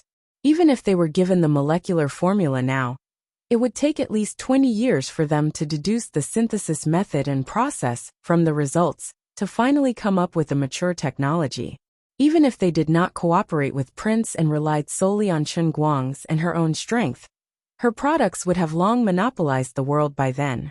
The conference room was silent. At first, Bravo and Wurtzman looked at Zhuo Jingxi as if she was a joke. 5 minutes later, their playful smiles gradually disappeared. 10 minutes later, their eyebrows were tightly furrowed. 20 minutes later, when Zhuo Jingxi wrote the last letter, Bravo and Wurtzman pushed their glasses fiercely. Their expressions were so solemn that it was as if they saw the ancestor of modern scientific research, Sir Newton, in their dreams. After all, the 2 were the world's top scientists, the existence at the top of the scientific research pyramid. They were the head of Prince and the head of the photocatalyst project. The level of the 2 had almost reached the current human limit, although they could not determine how the molecular formula was synthesized, nor could they determine its effect. There was no doubt that this was a kind of chemical structure that could exist in theory and was very stable. This was a new substance that had not been discovered yet, but it could indeed be synthesized in theory. The 2 did not say a word and turned their heads at the same time to look at Chen Guang. Now, the 2 of them finally realized that perhaps this young man called Right Chen wasn't joking.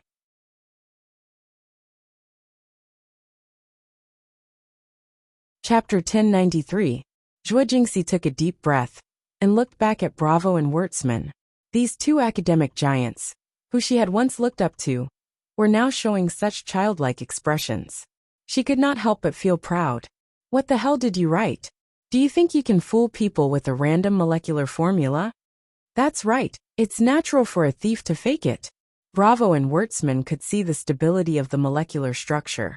But the other researchers in the conference room did not have this level of skill and immediately questioned it. Huaxia. One of them was about to open fire again, but was stopped by Bravo. Shut up. This person was suddenly startled by the big boss's roar and did not know what was going on. Wurtzman was calmer than Bravo. After all, he did not believe in the Huaxia people. He took a deep breath and looked at Zhuo Jingxi suspiciously, then looked at Chen Guang.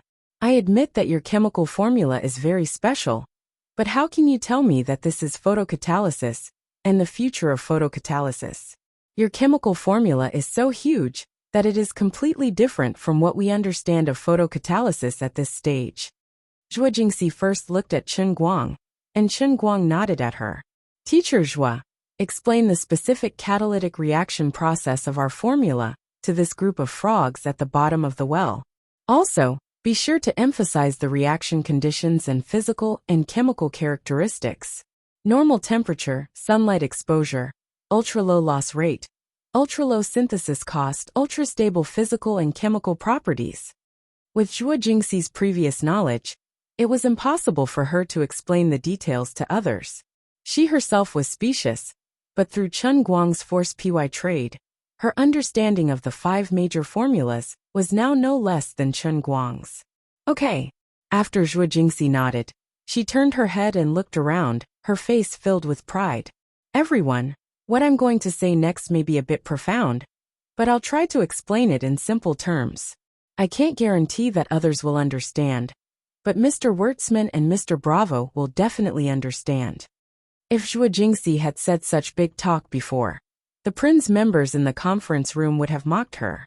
They would say, although you are very talented, what qualifications do you have to talk to Dr. Bravo and Dr. Bravo like that?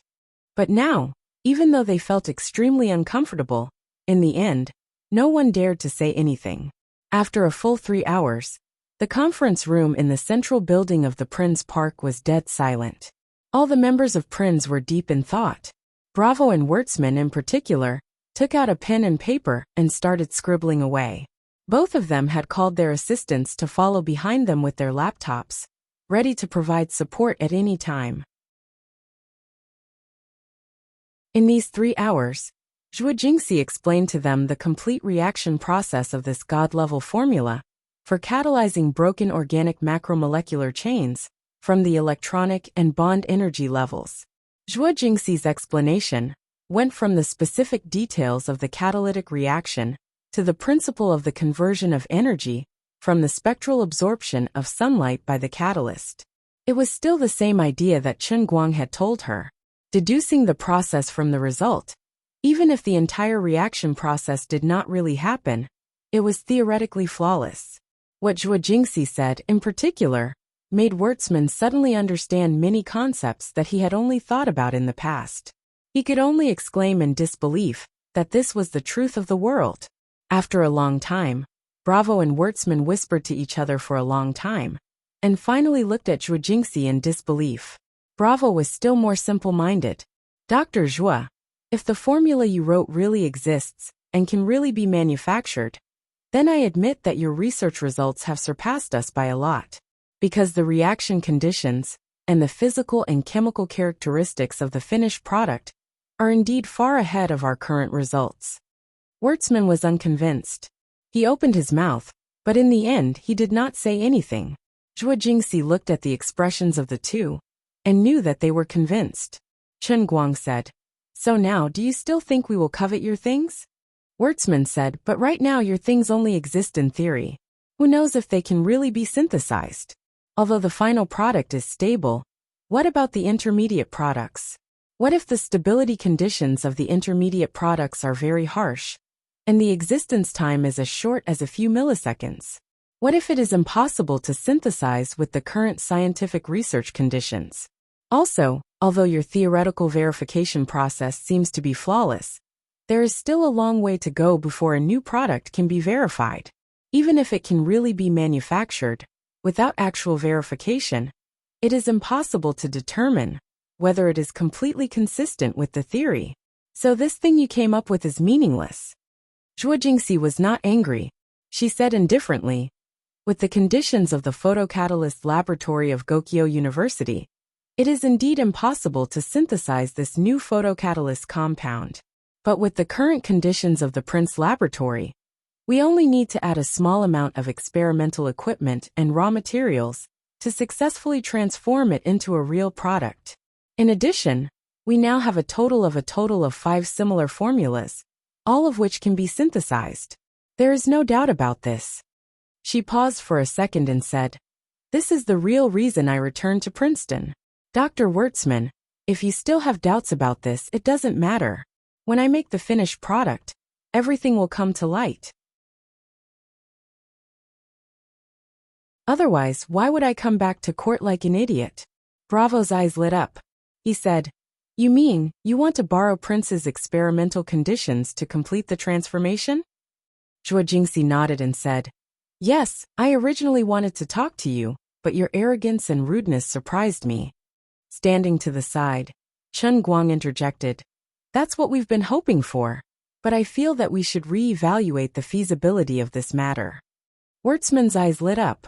He said, "Okay, I apologize to you on behalf of Prince. We will not pursue the previous matters. From now on, let's talk about cooperation. We can indeed provide equipment and personnel support for the transformation of your results. Bravo nodded and said, yes, this matter can be completed in the shortest time with Prince's technical support. Wertzman continued, regarding this kind of external cooperation project, Dr. Joie, you should know that we have a very complete constitution in the past. Prince wants half of the intellectual property rights. Wertzman wasn't bluffing. The more advanced a leader was, the more dominant they would be when working with others. With Prince's current resources, others would only be able to produce results if they worked with them. Others had no choice but to give up their power for free. Zhuo Jingxi didn't say anything. She turned her head and looked at Chen Guang next to her. On the other side, Chen Guang burst into laughter and said, the two of you are probably mistaken about something. I just said, I don't have to choose you. In fact, I don't even want to choose you anymore. Then why did you come here this afternoon? Bravo didn't believe it. Chen Guang shrugged and said, why do we? To let you feel what it's like to see but not get, that's all. Your people offended me in court before and made me unhappy. I'm a very narrow-minded person, so I came here to disgust you. When he said this, Chen Guang looked at Bravo, and Chen Guang with a rather evil look. Chen Guang didn't feel anything when the two of them tried to share intellectual property rights with him. In fact, he wanted to laugh. Wertzman's face changed and he almost slammed the table. You. Chen Guang looked at him very calmly and said, do you think I only have these 5 formulas? Have all of you gone stupid from studying so much? Haven't you ever thought about where my things come from? My research and development ability has completely crushed you for 50 years. The 5 formulas that are on the table now are just the results of the first stage. I've come to you today for another reason. Since you've helped train Teacher Joie, I'm officially informing you, Prince, that you'd better stop your research in the field of photocatalysts from now on, because in 2 years at the latest, there will be no place for you in this field. Of course, Chen Guang wasn't bragging. This was the norm in the field of scientific research. When a scientific research institution in a certain field made a breakthrough and formed a crushing lead over other competitors in the field, it often meant that almost half of the competitor's investment over the years would be wasted. This was the cruelty of scientific research competition. If he won, he would win a market that was worth billions of dollars. But if he lost, he would have to sacrifice a lot of people to achieve success. The winner takes all, and the loser struggles to survive. Bravo narrowed his eyes and looked at the arrogant Chen Guang. He found that he couldn't refute Chen Guang. Bravo suppressed his emotions and said, what do you mean? If your purpose this afternoon was just to humiliate us, then you achieved your goal. But you're just wasting your precious life. Chen Guang said, Dr. Bravo, you think it's a waste of life, but I enjoy it myself. At first, we were very sincere in talking to Prince. But think about how you responded to us. Also, do you think we're country bumpkins? I don't need your personnel assistance at all. At most, I just need to use your instruments. As for the raw materials, I can also buy them. What right do you have to try and get my intellectual property? Prince Laboratory is indeed the world leader in the field of photocatalysis. But as far as I know, Cambridge University, Waseda University, Rockefeller Laboratory, and even MIT's Lincoln Laboratory have similar standards and experimental conditions. I can turn to them and seek cooperation now. I only need the instruments and raw materials. Although these are scarce resources, they are not monopolized. The research and development ability I have is the real monopoly of resources. You haven't corrected your position, and you have no right to bargain with me. Woltzman said angrily, stop dreaming. Large scientific research institutions around the world are like us. We can't contribute to you for free. We don't lack money.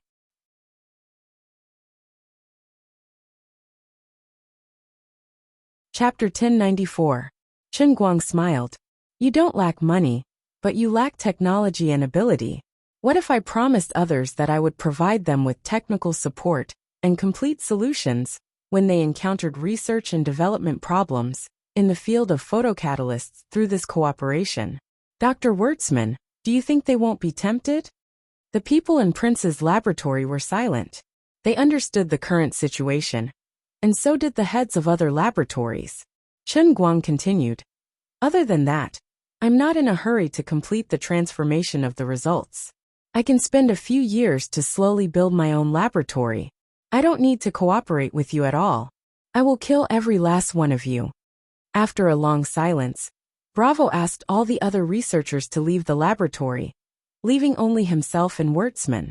He finally humbled himself and put on the right attitude that Chen Guang needed. Mr. Chen, tell me, what are your conditions? Chen Guang turned to look at Pizarro. It was time for Pizarro to make his entrance. He stood up and took out a contract. He pushed it forward and placed it in front of Bravo and Wertzman. This is the clause that my client, Mr. Chen, asked me to draft. Please take a look.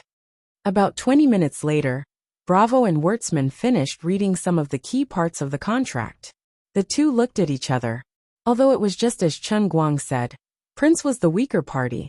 The terms that Chen Guang proposed were too much. It was like the 8-nation coalition breaking into the old summer palace with guns and cannons. Wertzman glared at him. Why don't you just rob us? Chen Guang squinted his eyes and smiled. I am indeed robbing you. So are you willing to let me rob you? In this contract, Chen Guang requested that he use all of Prince's experimental conditions for free for the next few months, including the supply of raw materials. In addition, the entire process of forwarding the results would be kept secret from Prince. Only Chinese personnel designated by Chen Guang and Zhuo Jingxi would be allowed to participate. Even if the entire research and development process took place in Prince's industrial park, it was obvious that Wolfsman and Bravo wouldn't be able to benefit from it. In addition, Chen Guang also promised to provide technical support for Prince's subsequent research and development in the field of photocatalysts. This was the only thing that attracted them. But of course this was not free of charge. Just like how they asked Chen Guang to try to split the intellectual property equally, Chen Guang also requested that as long as he and his staff participated in the research and development of intellectual property, Prince Laboratory would also be given half of the ownership.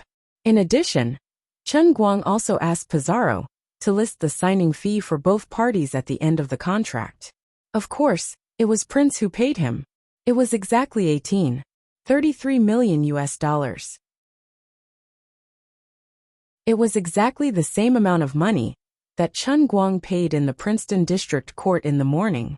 This was clearly robbery. That was why Wertzman said that. In his heart, Bravo knew that if what Chen Guang and Zhuo Jingxi had revealed was real, then there wouldn't be any room for negotiation. They simply couldn't afford the situation that Chen Guang had described before. So far, Prince had invested billions of USD in research and development in the field of photocatalysts. Although there were some results, they were still burning money. The reason that the laboratory could continue to attract investors was because of the broad prospects of the market. Prince itself was completely leading in the industry, so the future returns could be expected.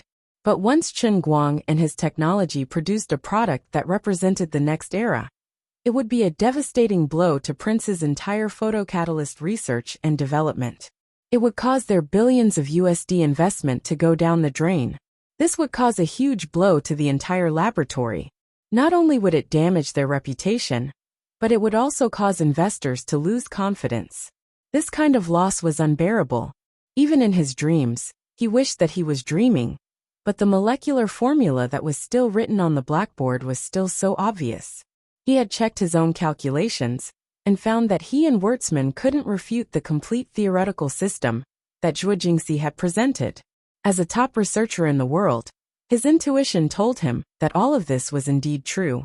But Bravo still wanted to negotiate and said, "Your conditions are too harsh, we can't accept them." Okay then, goodbye. All of a sudden, Chen Guang stood up and waved his hand at Zhuo Jingxi and Pizarro. Let's go. After that, he didn't wait for the others to say anything and walked straight to the door. Chen Guang's actions were so sudden that even his own people didn't understand. Aren't we about to enter the rhythm of negotiations? What are you doing? But Zhuo Jingxi and Pizarro didn't question any of his decisions. After a short moment of shock, they followed suit. Bravo and Wertzman were stunned as they watched the three people quickly disappear from the conference room. The two chased out of the conference room and Wertzman shouted, "Mr. Chun, wait a minute." Chen Guang waved his hand without looking back. "I won't wait. Goodbye, good luck." After that, Chen Guang nodded at Auntie May. Auntie May, who had a cold expression on her face, turned sideways and appeared directly behind him, blocking Bravo and Pizarro's path. 10 minutes later, when they drove out of the Prince's Park, Zhuo Jingxi couldn't help but ask, "What are we doing?" Chen Guang chuckled. "Don't worry. The news of us coming to Prince's this afternoon will definitely spread. Tomorrow, we'll publish the molecular formula you wrote in the conference room in the newspaper. By then people from other research institutions will hear about it. Dr. Bravo must be regretting it now, right? We don't need to negotiate with them at all. We have the absolute advantage. The conditions I give are the final conditions. I don't want to waste my breath on negotiations." Chen Guang replied without any hesitation. Zhuo Jingxi remembered the molecular formula. We forgot to erase it when we left." Chen Guang waved his hand. "It doesn't matter. I deliberately left it to tempt them. Even if they copy it, they won't be able to synthesize it." Zhuo Jingxi was still a little worried. But actually, the other research institutions are slightly weaker than Prince's. They won't be able to produce a finished product within 3 months. Chen Guang nodded. "I know that, but Prince's doesn't know about our urgency. First, we need to attract our competitors. This is our bargaining chip. Besides, I don't intend to keep these things to myself. Other than Waseda University, I'm willing to share them with all the other research institutions, as long as they are willing to learn." Pizarro was puzzled. "Why? This isn't in line with your interests, sir." Chen Guang's expression suddenly became exceptionally solemn. "Photocatalysis is always something that benefits mankind. Since I have this ability, and I'm not short of money, of course, there's no need to hide it. As long as I can popularize this new technology as quickly as possible, I can better treat the world's sewage and protect our planet. This is my ultimate goal." Pizarro was speechless. "Mr. Chen, you're completely different from the rumors. You're really great beyond my imagination." Chen Guang smiled as he replied, "I'm not that great. In any case, I'm only providing technical solutions to others, and they will never be able to catch up to me. They will forever be eating my dust. I'm just trying to make the cake bigger." "Then why did you reject Waseda University?" "There's no special reason. I just don't like them." Pizarro was speechless. He felt that Chen Guang was really an exceptionally complicated person. On the other end, Chen Guang had already instructed Zhuo Jingxi, "When the people from the other research institutions come, spread the word about our intention to purchase equipment. Let everyone know that we also want to build our own photocatalysis laboratory. If the Chinese Academy of Sciences is interested, we can cooperate with them in depth. But I'll have to rely on you for these things in the future. I might not have time for 2 years." Zhuo Jingxi didn't quite understand why Chen Guang cared so much about 2 years, but she wouldn't question him. She had found a more reliable excuse for Chen Guang. It was obviously that he was lazy.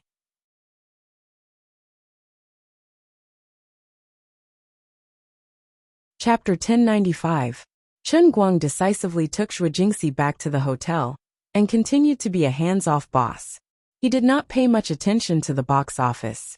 Now that the trend was set and could not be stopped, Chen Guang only needed to focus on dealing with the Oscar judges hiding in Eaton Manor. As for the photocatalyst, Zhuo Jingxi actually knew more about it than he did, and knew how to set up a laboratory. It was certainly not a simple matter. It involved purchasing equipment, buying land, building a house, hiring researchers, purchasing experimental materials, and so on. Every single one of them required a large amount of expenditure, time, energy, and manpower. But in other words, as long as there was money, it did not seem to be difficult. As long as there was money, there would always be brave people who could help you solve your problems. What Chen Guang could provide for Zhuo Jingxi now was an almost unlimited supply of funds. It seemed that the pressure of $300 million was still too much, but it did not matter. It was not like he had to spend it all at once. There was still a long time, so he could take it slow. He could make some money from other places and burn it later. Speaking of which, if Sister Tangning wanted to form a medical research institute with Gokyo University and Morelands Medical College as the most important sample of the institute, it seemed that he should also be involved. Otherwise, wouldn't it be disgusting to let others play with the old man's genes all day long? And the old man did not even know what was going on. This thought came to Chen Guang's mind again. He had originally planned to leave Zhuo Jingxi in the hotel, but he hadn't expected that she would not be idle for even a moment. Accompanied by Auntie Mei, Fang Tianyu and Tang Xiaokai's entourage, she had gone out to arrange for the molecular formula to be published in magazines and newspapers. In addition, she also needed to use this matter to send out the recruitment requirements. At this time, Zhuo Jingxi was full of energy after receiving Chen Guang's knowledge. Especially after Prince returned from the negotiations, Zhuo Jingxi had an inexplicable sense of historical mission in her heart. Although Chen Guang was amazing and unprecedented, his flaw was equally obvious, and that was laziness. Let him turn his knowledge of photocatalysis into a real product. He had too much power and no desire in his heart. Although he said that his goal was so noble that it could even make Zhuo Jingxi's blood boil. Looking at what this guy did all day, he just had to be addicted to acting in movies and countless other strange things, unable to extricate himself. This was a guy who didn't mean what he said. Therefore, this matter could only fall on his head. Zhuo Jingxi felt that as someone close to Chen Guang, she was doing the photocatalyst thing. In a sense, she was the one who led Chen Guang into the field. Then, she had the responsibility and obligation to squeeze the energy out of his brain and let him use his wisdom to make more contributions to this era. This was not the opposite of his original dream, and in a sense, it was the opposite of it. She would drag him forward in the field of photocatalysis, come up with more results that could change the world, and return the great rivers and mountains to a lush green. Let me be his shadow. I don't want any fame, and he is too much better than me. Instead of doing twice the work for half the result, it is better to let myself be his catalyst and let him play the greatest role. Only by doing this can I make my life more meaningful. As a person who from the beginning had made up her mind to dedicate her youth and the rest of her life to knowledge, this was probably the deepest obsession in Zhuo Jingxi's heart. It was slightly childish, but it was very noble and great. Therefore, she decisively refused Chen Guang's request to roll in the sheets. With this guy's combat power, if she were to sleep with him, she would not be able to get out of bed in 2 or 3 days. If Chen Guang knew that he had accidentally cultivated another Frankenstein, he would probably find a brick and beat her to death. She didn't even have to wait until the next morning. That night, under the operation of Fang Tianyu and Lu Xiaoliang, and with the help of the people arranged by Tang Xiaokai, Zhuo Jingxi directly published the molecular formula of the photocatalyst for organic macromolecular chains in the largest popular science magazine in the United States. The paper version and the electronic version were simultaneously published. This ultra-complex but stable molecular formula flew through the channels of the popular science magazine to various research institutes and universities in the United States. At the same time, it flew across the sea to the mailboxes of countless institutions of higher learning and scientific research institutions in China, Asia-Pacific, Europe, Oceania, and so on. At the same time, this article clearly expressed that the researcher who developed this molecular formula, Zhuo Jingxi, had already received hundreds of millions of dollars in sponsorship. She was ready to establish her own scientific research institute. She was looking for talented scholars or young people to apply for her position. The competitive product was already in her hands, and she was just waiting for the grand plan to be realized. In addition, many of the world's leading equipment suppliers were also welcome to negotiate business. As long as your product is good enough, we don't lack money. Bravo and Woltzman, who were already extremely annoyed by this matter, almost jumped out of their beds when they saw this news. They originally thought that Chen Guang's threat to publish it in newspapers and magazines was just a negotiation tactic, and they didn't take it seriously. However, when they turned around, They saw this shocking news all over the world. This guy was for real. No wonder he left so quickly today. He didn't want to cooperate with Prince at all. The two crawled out of bed and rushed back to the laboratory office. On the way back, they called back the other senior leaders of the laboratory to urgently discuss countermeasures. Before, they had some doubts about the molecular formula that Chen Guang and Zhuo Jingxi took out, and they were worried that the other party might have made up a big lie to fool them. Now their doubts were completely dispelled. Now that the other party dared to publicize it in public, it meant that they had absolute confidence in their results and dared to let the world examine and test them.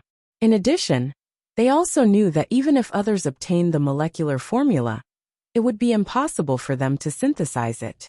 Therefore, when they announced the results, they also announced that they were going to set up their own laboratory. After all, this was a higher level of existence based on the existing theoretical system.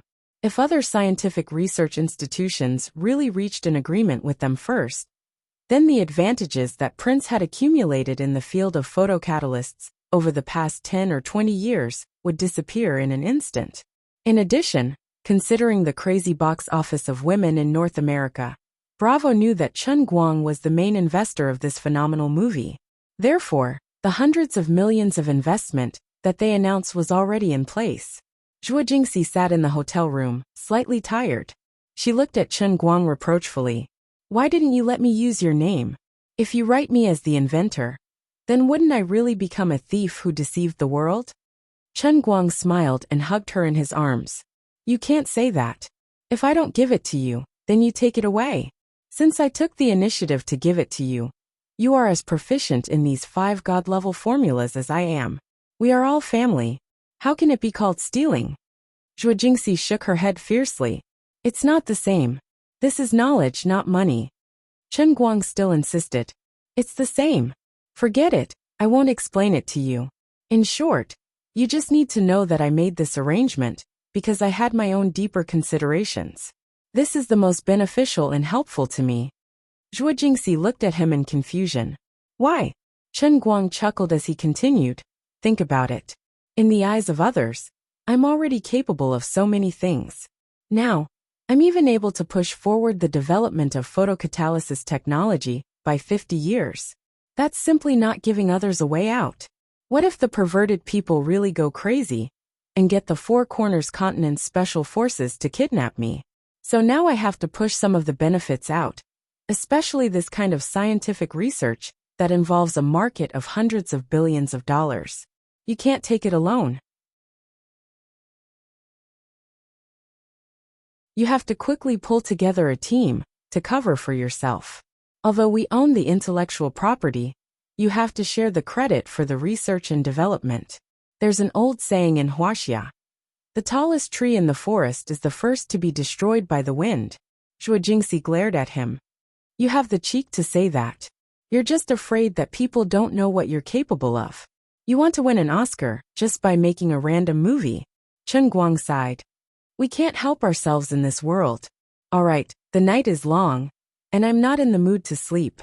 Why don't we? Zhuo Jingxi got up and ran. Don't even think about it. I still have things to do tomorrow. I've already asked for the room next door. Don't knock on the door. Saying that, she ran away with a smirk. Although she looked like she was joking, she really did not intend to stay overnight. Chen Guang watched her close the door and run away. He also knew that her worry was reasonable. He sighed and felt that he should buy super strong silicone or something. However, he looked down at his crotch again and thought to himself, with my combat power, the silicone produced by current human technology can't satisfy my combat power, right? Forget it. When I pay off the mortgage, I'll let Nicosia use the laboratory to develop a new super silicone. Super durable. It was the 7th day of the release of Women, and it was still dominating the charts. The 7th day of the North American box office was released at 1 a.m. that night. It rose against the trend and returned to $40 million, continuing to lead the pack. The next morning, Chen Guang got up early. He also received a piece of good news. He was worried that the Oscar judges in Eaton Manor would shamelessly run away overnight. In the end, he found out that none of them had left. He heard that they had quietly sneaked to the airport yesterday. However, after the news of him causing a scene in the Princeton District Court, some news related to them was interspersed.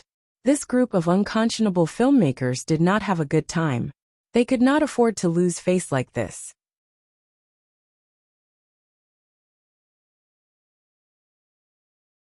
Chapter 1096. Chen Guang thought to himself, I'm going to leave Prince's people hanging today anyway. Should I go back to Eaton Manor and talk to Oscar's old fogies? But after thinking about it, he changed his mind. I can't go straight to their door. The first time he went, the group of people fled and hid in the fallout shelter in a panic, which was really distressing. Although another day had passed, if he went back immediately, they would probably have the same reaction. Now, they could continue to stay in Eaton Manor because of their pride, but if he rashly went to visit again, it was hard to guarantee that they would not completely throw away their pride and run away. What can I do? After thinking for a long time, Chen Guang found a baseball cap, put on a pair of sunglasses, wrapped himself up tightly, and sneaked out of the hotel. He did not drive the Lincoln that had already been recognized. Instead, he took a taxi and went straight to Eaton Manor. Blatantly visiting them was no longer possible. He had to take a roundabout way to save the country. Chen Guang planned to first disguise himself and find out the situation. Halfway there, Zhuo Jingxi called and said that Prince's Dr. Bravo had called to see him. Chen Guang simply replied with 2 words, I won't see him. Huh, you really won't see him? Chen Guang snorted. Leave them hanging for now. When the others arrive, we'll talk to the others first, then talk to them. Don't show any signs of impatience. They're the ones who are anxious now. All right, we'll do as you say. I won't care about them for now. Okay, I'm hanging up. Someone's coming for an interview. That's fast. Bring Auntie May when you interview people. You can't be careless. Okay, I know. Don't worry. Chen Guang hung up the phone with Zhuo Jingxi and leaned his head against the back seat of the car. His thoughts returned to the Oscar matter. Although the photocatalyst matter was important, it was ultimately just an interlude for him. It was a seemingly important but unimportant detail. Although he had been trying to come up with a solution, he still could not come up with anything reliable until he got off the car at the gates of Eaton Manor. His original plan was to swagger in through the main entrance, but after taking 2 steps, he realized that he had forgotten to bring his invitation and membership card. In addition, last time, he only showed his face for a short while when he entered the gate. When he entered, the elders of the Academy Award Committee hid like mice hiding from a cat. Chen Guang did not believe that the security guards at the gate did not inform them. So, he walked a few hundred meters around the outer wall of Eaton Manor, then flipped over the wall in a flash. Although the wall was high and there were caltrops on it, it could not stop Chen Guang. He easily lifted his leg and flipped over the wall. After entering the manor, Chen Guang adjusted the sunglasses on his face and loosened the scarf around his neck. Coupled with the Armani Haute Couture winter coat that he got from Lu Xiaoyang in Los Angeles, he did not look sneaky at all despite wearing a cap and a pair of sunglasses. Instead, he looked very dignified. Chen Guang did not care much about what he wore, but since he came to America for the Oscars this time, he had to at least keep up with his appearance when he was out or dealing with people, regardless of whether he was a loser or a rich and handsome guy. Besides, Chen Guang himself had unknowingly entered into acting mode. Of course, he had to look like an upper-class person if he wanted to disguise himself in Eaton Manor. Walking on the road, Chen Guang, who was relatively tall and slender, did not deliberately keep a low profile. From time to time, he attracted the curious glances of blonde and blue-eyed international socialites around him. Some of the bolder ones even took the initiative to strike up a conversation. Those who knew their stuff could tell that the total value of his outfit was at least tens of thousands of US dollars. He was simply a walking US dollar bill. There were only 2 kinds of people who wore US dollar bills on the streets: scammers or rich men. The latter was more likely.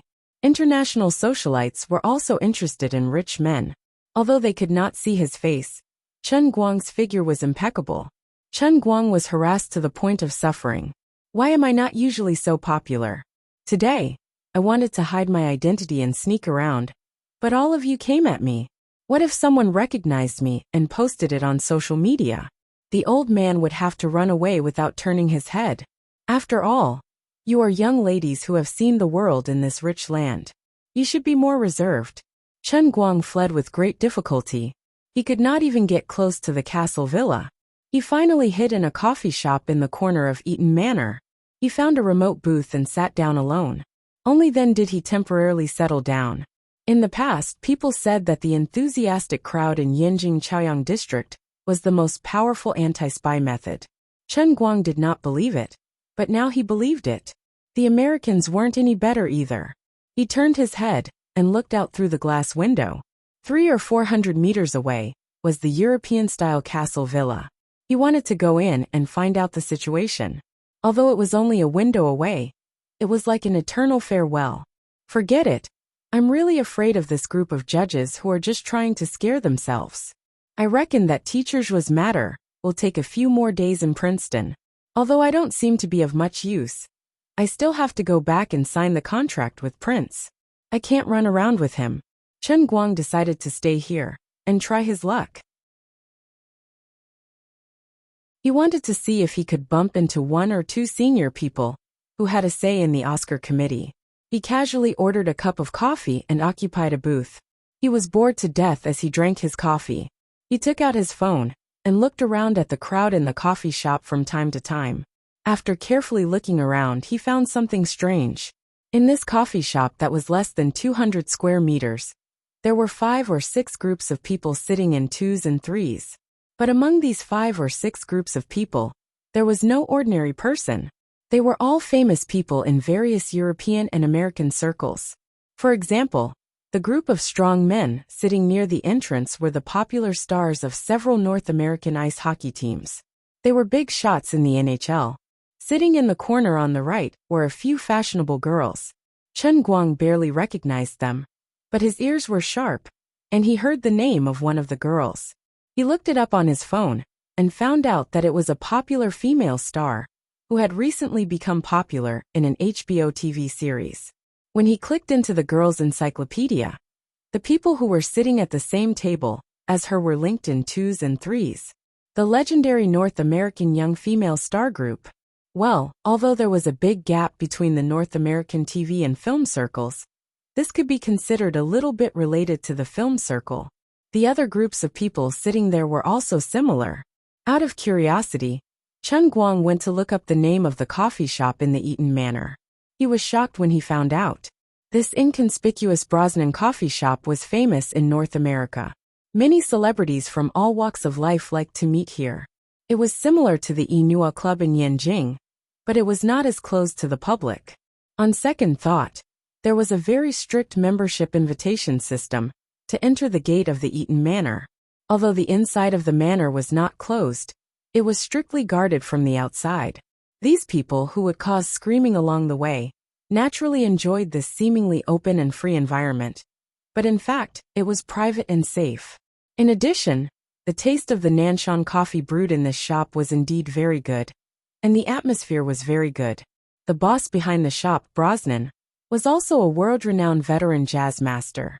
From time to time, he would personally come to the shop to play a few songs, which further enhanced the style of the shop. Chen Guang waited for a while, and another group of people came in. He did not need to Google to recognize one of them. Just from the way he walked and his height, he could recognize him even through sunglasses. He was a big shot in the European and American music circles, the Mars Bro. In a sense, he was also a big shot, but unfortunately, he was not related to the film industry. Chen Guang sighed again, and did not strike up a conversation with anyone. No one paid any attention to him, either. He sat for about an hour.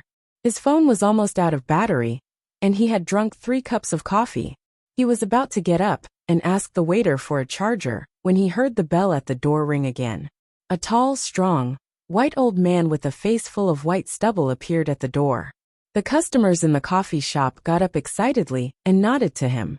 Chen Guang recognized the man and was a little surprised. He did not expect to meet the owner of the coffee shop, Mr. Brosnan, by chance today. He also waved at Brosnan like the others, but in the dimly lit shop, he still wore sunglasses, which made him look a little weird. Brosnan also waved at him and went directly backstage. Chen Guang's action attracted the attention of others. Some people turned the topic to him and whispered incessantly. Chen Guang's ears were very sharp, so he heard every word clearly. He forcibly translated it into down-to-earth Chinese. And this was the general meaning. Why is he pretending to be a wolf with a pig nose? None of us are wearing sunglasses, and Mars Bro has taken them off. This guy still thinks he's a celebrity and is afraid of being recognized. Maybe he's a prince from the Middle East. Prince from the Middle East? Didn't you see his black hair? He must be Asian. How funny. No wonder these people thought Chen Guang looked funny.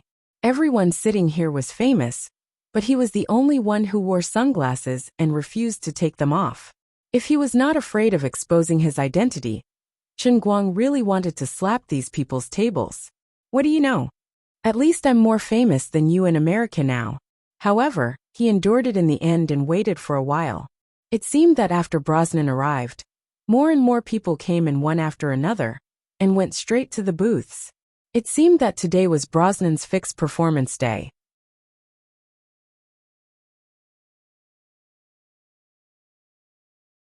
Chapter 1097. On the other hand, Chen Guang saw quite a few familiar faces, such as Irma Watson, whom he had caught a glimpse of at the premiere of His Woman. He knew this girl. Her name was similar to Emma Watson, who acted in Harry Potter. But she was not as famous.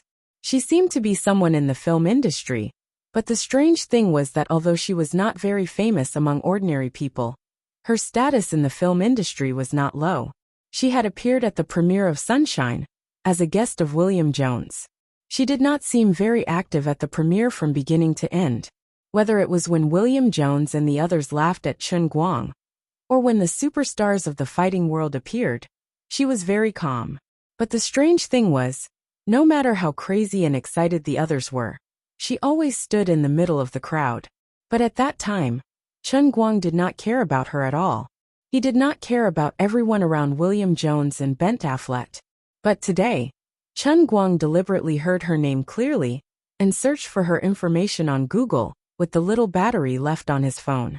She was 25 years old this year and had just graduated from Yale last year. She majored in law, but chose to become an actress. So far, she had acted in a few lesser-known literary films, none of which were big hits, and she had only played insignificant supporting roles. Everything else about her was a blank slate. After she entered the cafe, she sat with the actresses from the previous TV series and whispered to each other happily. More and more people came, so much so that almost every booth was full. Finally, a group of uninvited guests came to the table that Chen Guang occupied alone. They were a few young people, and they seemed to be a band that had recently become popular. "Hey bro, are you sitting here alone? Can we sit down at this table?" One of the young men with blonde hair asked. Then, without waiting for Chen Guang to answer, he sat straight down. The others followed closely. In just a moment, the small booth was filled with 6 people, Chen Guang, and the 5-member band. Chen Guang did not take off his sunglasses, nor did he pay attention to them. He continued to fiddle with his phone. Foreigners were like this, especially this group of obviously explosive rock singers. At first glance, one could not expect much from them. They pretended to be friendly and easy to get along with, but in fact their behavior was simply rude. But now that all the booths were full, it seemed very rude for Chen Guang to take a seat alone. Those people did not ask for coffee like Chen Guang. Instead, they raised their hands to ask the waiter to order a Bloody Mary cocktail, as if they were afraid that others would not know they were Maverick. "Bro, why don't you take off your sunglasses? No one here will scream for your autograph just because you're a celebrity. Look, everyone here is a celebrity." While waiting for the waiter to bring the drinks, the blonde man with the bird's nest hair pretended to greet Chen Guang while suddenly reaching his hand for Chen Guang's sunglasses. He was really friendly. Chen Guang pinched his hand and exerted a little more strength, causing the white youth's face to instantly turn pale. Then, Chen Guang threw his hand back. "Watch your hand. I'm not your bro. The other punk youths were about to flip out when the young man with the bird's nest hair, whose palm was still bruised, quickly restrained his friend. The young man with the bird's nest hair quietly rubbed his palm under the table and forced a smile. He said, "Sorry, I didn't know you were so sensitive. I know that many people have some weird habits. I completely understand that. We are the same. We are also crazy at concerts. I just don't think your behavior is very polite." He was a little afraid of Chen Guang. He felt that if Chen Guang had exerted a little more strength, the bones in his palm might have been crushed. Although the hockey stars over there were his friends, and they were also very good at playing, he knew that Brosnan would never allow anyone to cause trouble in his coffee shop. He did not want to be chased away. At the very least, he could not let people think that he and his friends were the ones who were stirring up trouble. Chen Guang raised his head slightly and adjusted his sunglasses, hiding his face even deeper. "So you sat at my table without my permission. Is that very polite?" Before they could speak, Chen Guang waved his hand again. "Forget it. Don't talk to me. I don't want to know you. And I'm not interested in sharing my weird habits with you." Chen Guang was in a bad mood at the moment, because he realized that even on such an occasion, even though the place was already full of celebrities, the only person in the coffee shop who had the deepest relationship with the film industry was Irma. What was even more tragic was that he heard such a conversation in the crowd. "By the way, aren't Mr. Hernandez and the others coming? Don't mention it. I called them before I came over, and they said they were in a meeting." "What meeting?" "Considering whether to give the Oscar a Young Achievement Award to get rid of that Huaxia guy." Chen Guang was speechless. Who the hell wants a Young Achievement Award? "I want the Best Actor Award." "Best Actor Award? I can't get this kind of award that's used to get rid of beggars, okay?" He was speechless. The Oscar Best Actor Award could not be delayed. If he couldn't get it this year, and had to wait until next year, then there was no need to struggle anymore. He could just go straight to Babaishan and find himself a good feng shui land that could emit smoke from his grave. Shameful cowards. "I'm just letting you watch my movie. I'm not going to dig out your eyes. Do you have to be like this?" The bastards hiding in the castle were even more cowardly than he thought. Chen Guang felt that his plan to meet them by chance was going to be completely ruined. Did he really have to force himself to barge in, tie everyone up, put a knife on their necks, and force them to watch women? "I'm a good person. Why are you forcing me to be a prostitute?" After waiting for a few more minutes, the cafe was completely full. Even some of the corners were filled with people. The young man with the bird's nest haircut was a chatterbox after all. He approached Chen Guang again. "Friend, say something? I admit that you're very mysterious, and you've piqued my interest. But I think we should have a common interest. At least, you should be like all of us. And you should be here for Mr. Brosnan's jazz music. Right? People who like music should have some common interest, right?" Chen Guang turned to look at him. "Shut up. No one will think you're mute if you don't speak." The young man next to him finally couldn't take it anymore. "Do you know who we are? I've never seen a person as arrogant as you."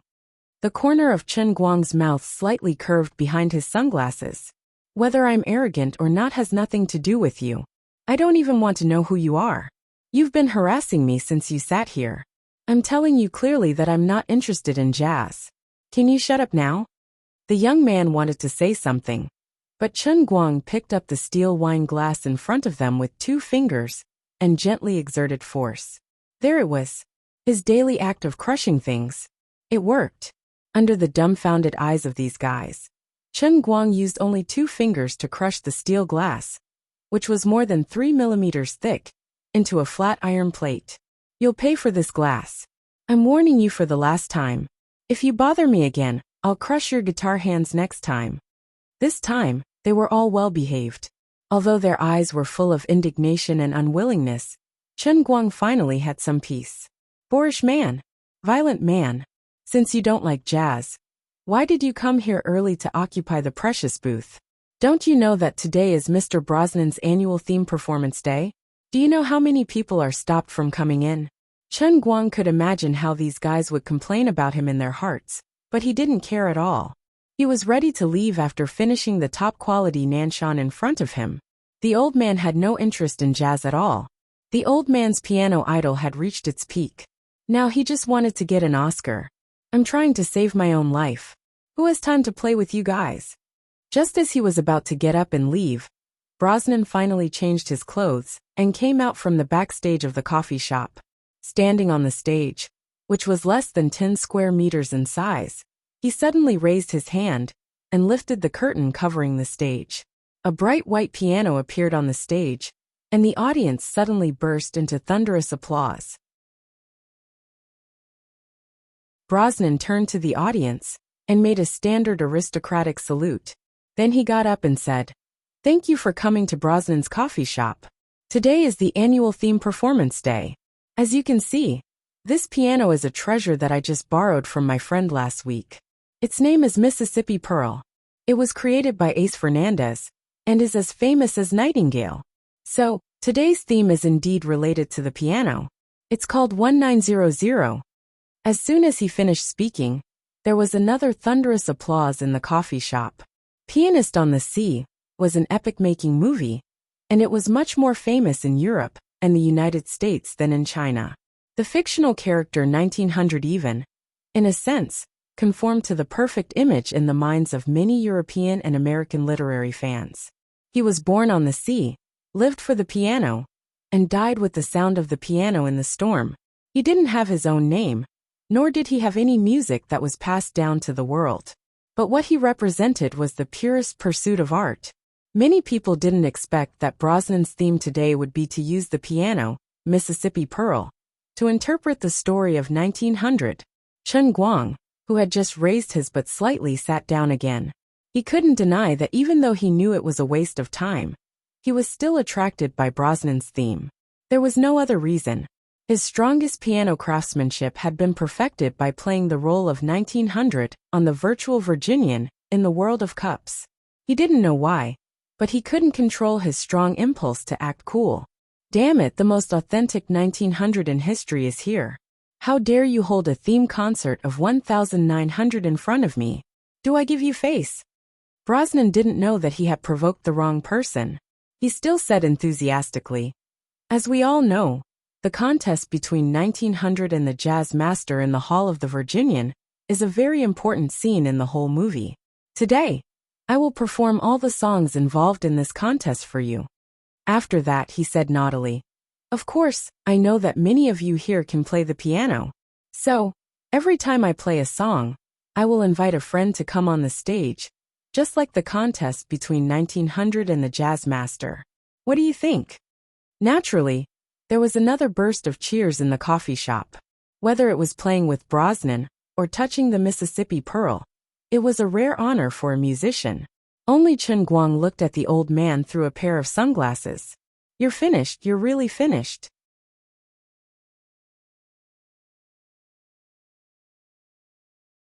Chapter 1098. Brosnan looked like a master, but he actually enjoyed the feeling of being worshipped. Otherwise, why would he still go to his own coffee shop to play from time to time at the age of 60? Brosnan raised his hands slightly and gestured for the audience to be quiet. Immediately, the crowd in the coffee shop quickly settled down and became silent. Then, he gently pulled out a round stool and sat in front of the white piano. A solemn atmosphere arose spontaneously in the cafe. After a brief silence, Brosnan's old but slender and flexible fingers fell on the keys. The melodious and rhythmic sound of the piano resounded in the coffee shop in an instant. Everyone sitting in the coffee shop pricked up their ears and listened attentively. As Brosnan said, he was playing a classic piece from The Pianist on the Sea, which was played by Jerry, the founder of jazz in the movie. In addition, he had added some of his own adaptations, which made the whole piece more layered. Beautiful notes jumped out of his fingertips like a waterfall, like lively and lovely elves, circling every corner of the coffee shop and cheering. His music was extremely smooth, just like silk that had just been woven. It fell straight down like mercury, hit the ground, and then bounced up again, adding a bit of liveliness. Brosnan's adaptations on the basis of traditional blues made his piano sound even more beautiful than the original sound in the movie. His artistic achievement in arranging music was comparable to that of Ennio Morricone. the film arranger of The Pianist on the Sea, and his achievement in performance was comparable to that of Gita Buddha, the performer of the film's original soundtrack. At this time, Brosnan, a real master of arranging and performing, played a piece in the cafe that surpassed the original soundtrack in terms of artistic achievement. Although Jerry in 1900 portrayed in the movie could be regarded as the most perfect piano artists of that era, the music of the movie itself was still just an ordinary modern score, which was not so perfect. Ennio and Gita might be world-renowned, but they were not undeservedly unsurpassed. It might be more difficult to judge the quality of music than to select an Oscar winner. In a certain sense, perhaps only Chun Guang himself knew what a perfect piece of music that was made up in movies was like. It didn't exist, but it was something that everyone in the world was in awe of. Just like now, when everyone else was intoxicated by it, he was the only one who was unmoved. He even felt disgusted by Brosnan's adaptation. The effect of Jerry's performance, which he had encountered in The World in the Cup, was indeed somewhat different from that of the Italian national treasure Gita. However, it was completely different from Brosnan's seemingly exquisite, but actually stupid and clumsy adaptation. Instead, it was truly beyond the limits of human beings, and only belonged to God. Perhaps it was because Chun Guang had seen what true perfection looked like, so his expectations of Brosnan were too high. At the very least, it sounded like Brosnan had done a great job in the ears of others. Finally, when Brosnan finished his performance, the cafe burst into thunderous applause after a brief silence. The old man stood up from his stool, bowed to the audience below the stage, and said, "The score is on the Apple computer in front of the piano.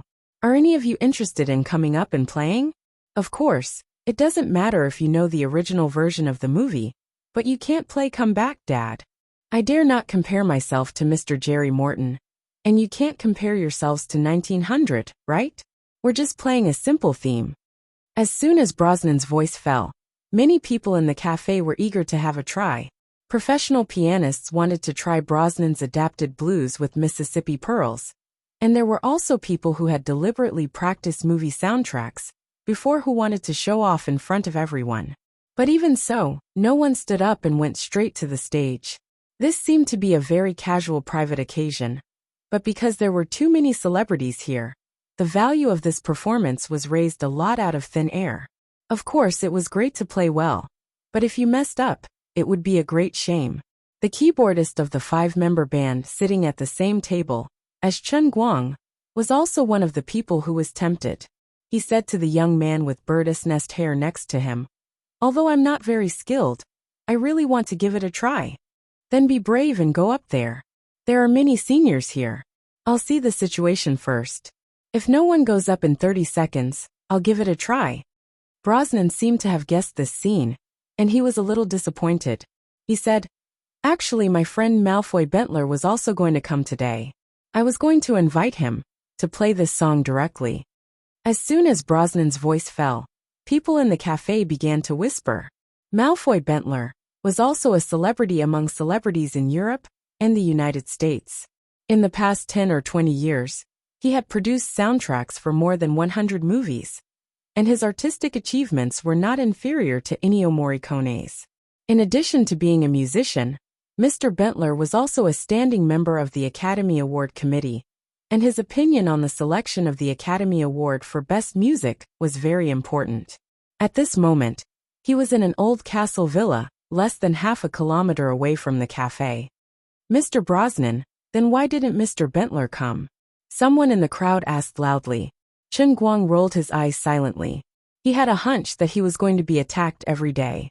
Sure enough, Brosnan sighed. Because of some special reasons that everyone knows, Malfoy temporarily changed his itinerary. At least, he probably won't come out of the villa before the Huaxia man leaves Princeton. The crowd in the cafe suddenly became excited. "Damn the Huaxia man.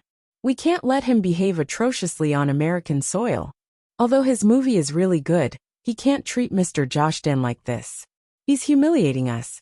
We should unite and ask the diplomats to put him on the list of unwelcome people and expel him from the country." Before he is expelled, we should teach him a lesson. He's too arrogant. The young man sitting in front of Chen Guang also shouted loudly, that Huaxia man better not appear in front of me, or I'll beat the sh*t out of him. Looking at Su Tao, Chen Guang pondered in his heart. Honestly speaking, I can beat 100 of you without batting an eye with your appearance. The noise in the cafe lasted for a few minutes before it calmed down. Although not everyone hated the Huaxia man Chen Guang, it was obvious that everyone agreed with Brosnan on his territory. Chen Guang glanced around and saw that only Elma Watson and a few other people did not join in the uproar. Sigh, detestable Donald. You've had your fun running around naked, but I've become a *king scapegoat. I've almost become a street rat. Brosnan called out again. Okay, everyone quiet down. Don't talk about unhappy things. Although it's a pity that I can't perform with Malfoy on the same stage, it's an honor for me to be able to perfect the song in Pianist on the Sea. In fact, I didn't adapt this song alone, but Malfoy and I did it together. Everyone thank him. After insulting the Huaxia man Chen Guang, Brosnan decisively turned everyone's attention back to him. After all, his main purpose today was to show off and enjoy the joy of success. Thank you, Mr. Brosnan and Mr. Bentler, for your contributions. You two are indeed one of the most outstanding music artists in the world today. The people in the cafe did not disappoint him, and all kinds of mushy flattery rose to the sky. Only Chen Guang, who was hiding behind his sunglasses, curled up the corners of his mouth slightly and sneered disdainfully. You're a frog at the bottom of a well. You're not perfect at all. You're just wasting it. Bang! Sunglasses man. What do you mean? What was that expression on your face just now? Are you looking down on Mr. Brosnan? The keyboardist, who was sitting opposite Chen Guang, turned around and saw the cold smile on Chen Guang's face, which was out of place with everyone else. He was instantly enraged.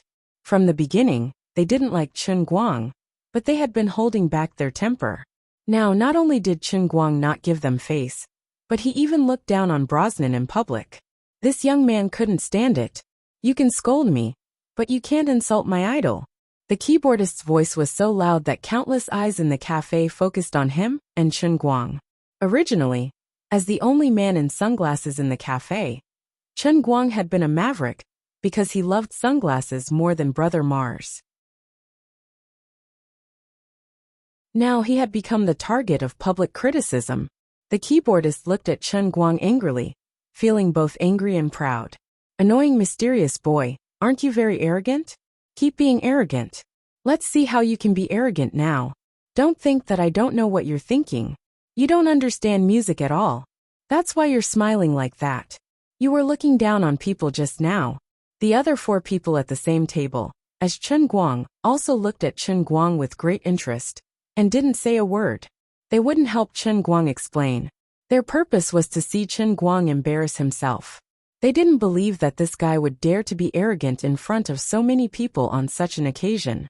Chen Guang looked around silently and saw that everyone was looking at him with unkind eyes.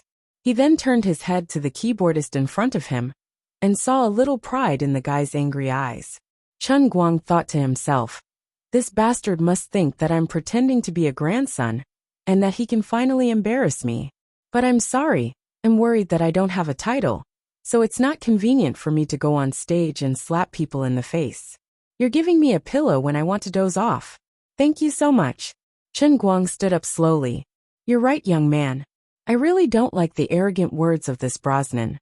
F***ck. Beat him up. sh*t. B***tch. As soon as Chen Guang said that, the crowd exploded.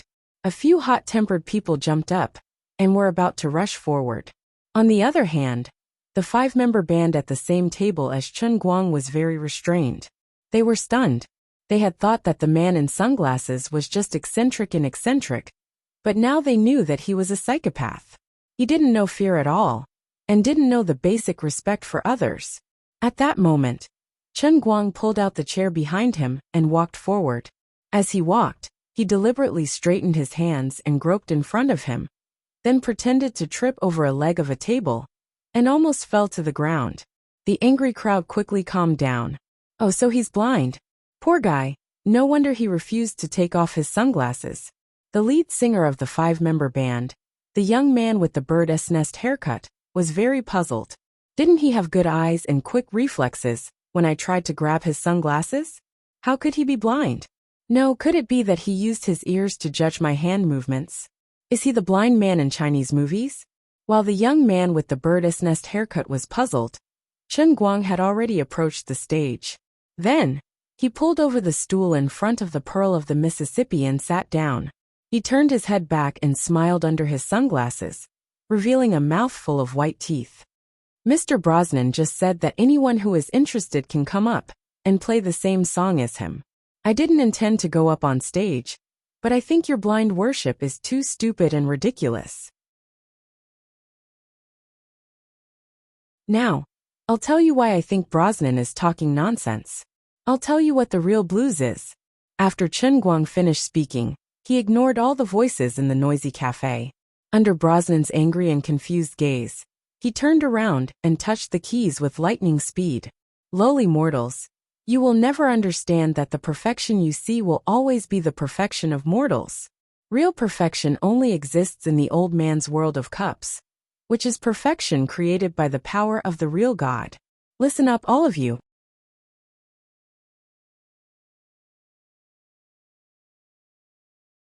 Chapter 1099.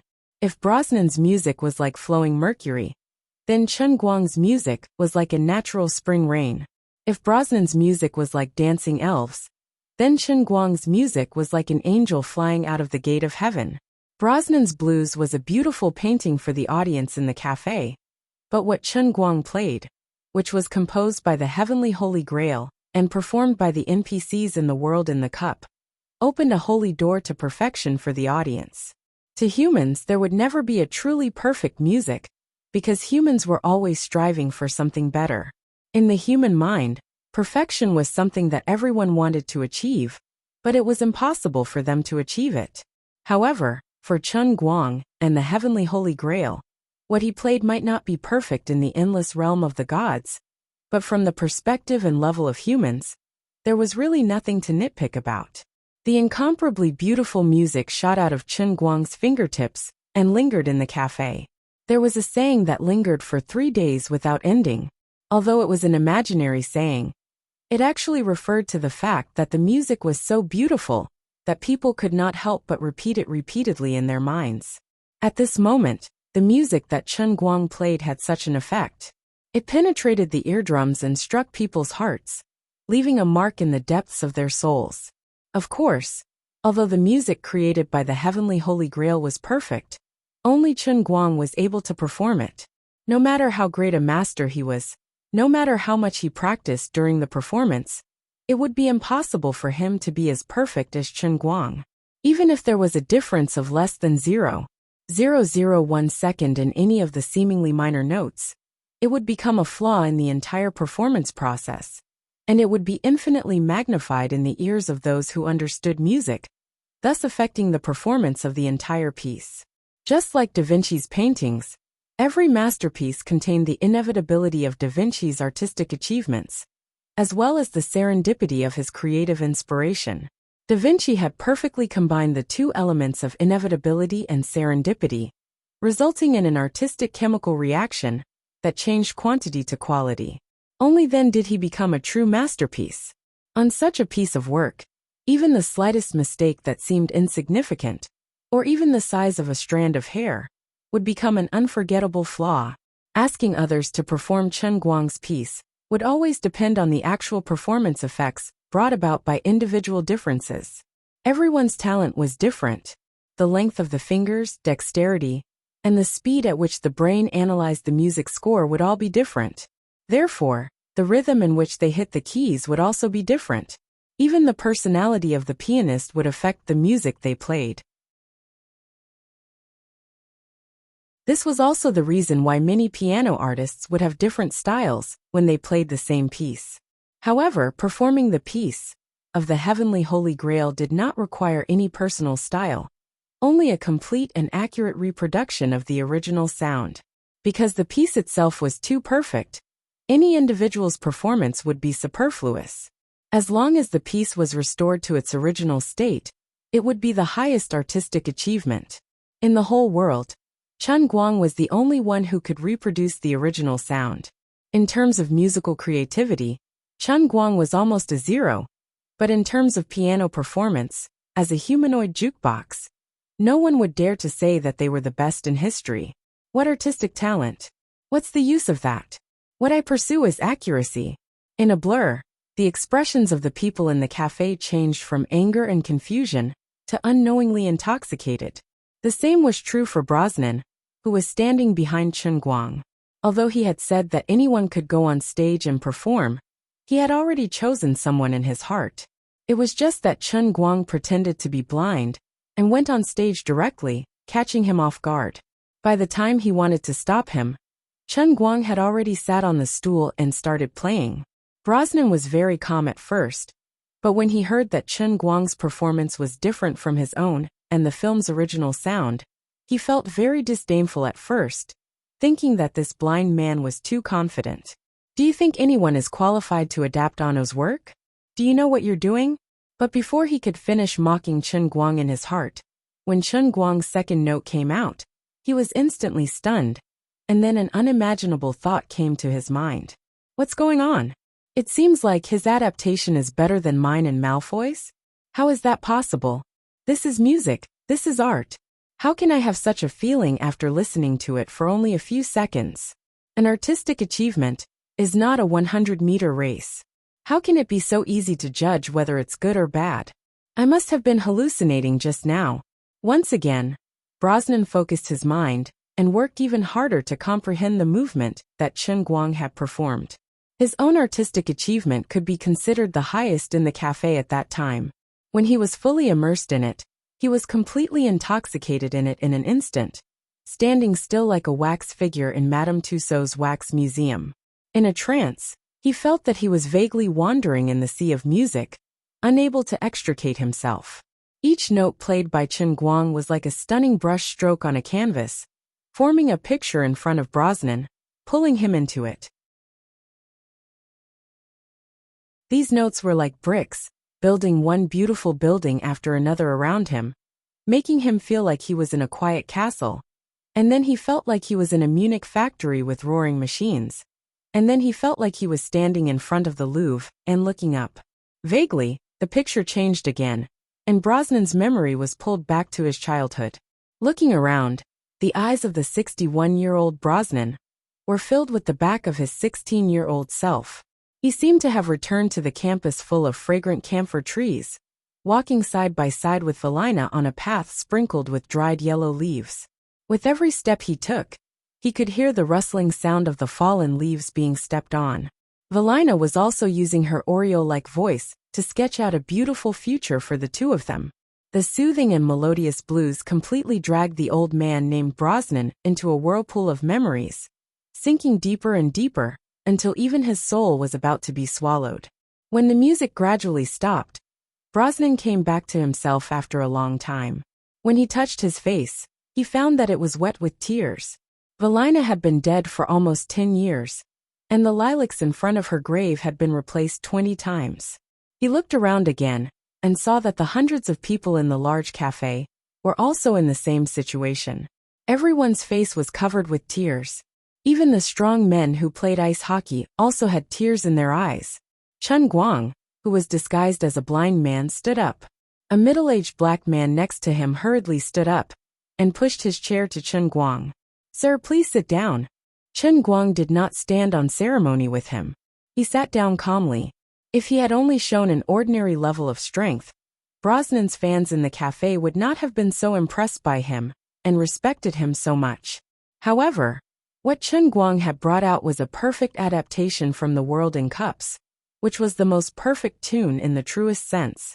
Although piano performance in the general sense could not be judged easily, the level that Chen Guang had shown was so high that it would become an eternal classic that would transcend time. The strength that he displayed was so overwhelming that many people present, like Brosnan, quickly had the thought that his adaptation was better than the others.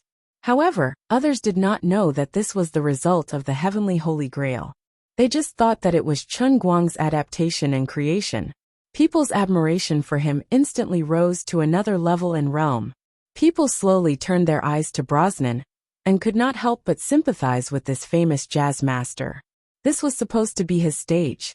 How could such a blind master appear out of nowhere?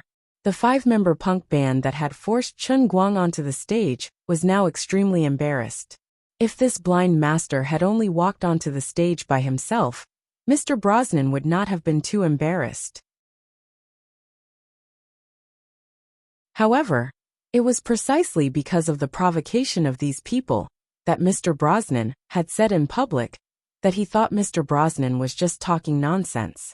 Previously, they had thought that Mr. Brosnan was ignorant, but now they knew that Mr. Brosnan was the real deal. What he had said was right. This was King embarrassing. Wasn't this putting Mr. Brosnan on a fire?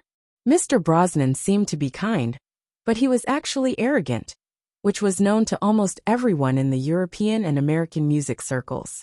What would he do now? After this matter is over, will he bear a grudge against us for making things difficult for him? Finally, under the gaze of the crowd, Brosnan lit a cigar and took a deep puff. He then turned to Chen Guang and suddenly bowed. "Thank you, sir, for letting me hear such a wonderful piece of music. Thank you for teaching me a lesson, sir. Never underestimate others." Someone secretly added to Brosnan's words. "Never underestimate a person with physical defects. God knows whether a blind person's hearing is particularly terrifying, and God knows whether a deaf person is Beethoven." Chen Guang, who had successfully shown off, was also in a good mood. Sitting on a chair, he nodded at Brosnan in a manner that was full of seniority. "Mr. Brosnan, you're too polite. You're also very outstanding. Thank you for your compliment, sir. May I know your name?" Chen Guang thought for a moment. "Just call me Blake." While speaking, he did not deviate from his world-class acting skills. Instead, he made his behavior and tone seem like a real blind master. Brosnan said again, "Okay, Mr. Blake." Chen Guang nodded slightly. "Now shall we play the next piece?" Brosnan nodded. "Sorry, I need to take a puff or two to calm down." After he comfortably took 2 puffs of his cigar, he suddenly realized something. "Aren't I just like Jerry in the movie?" The crowd burst into laughter. Brosnan blushed. "I'm not as good as Mr. Jerry Morton, but Mr. Blake, you..." Chen Guang interrupted him. "I'm not 1900. I'm standing on the land of Princeton, and I won't drown in the sea." The crowd in the cafe laughed again.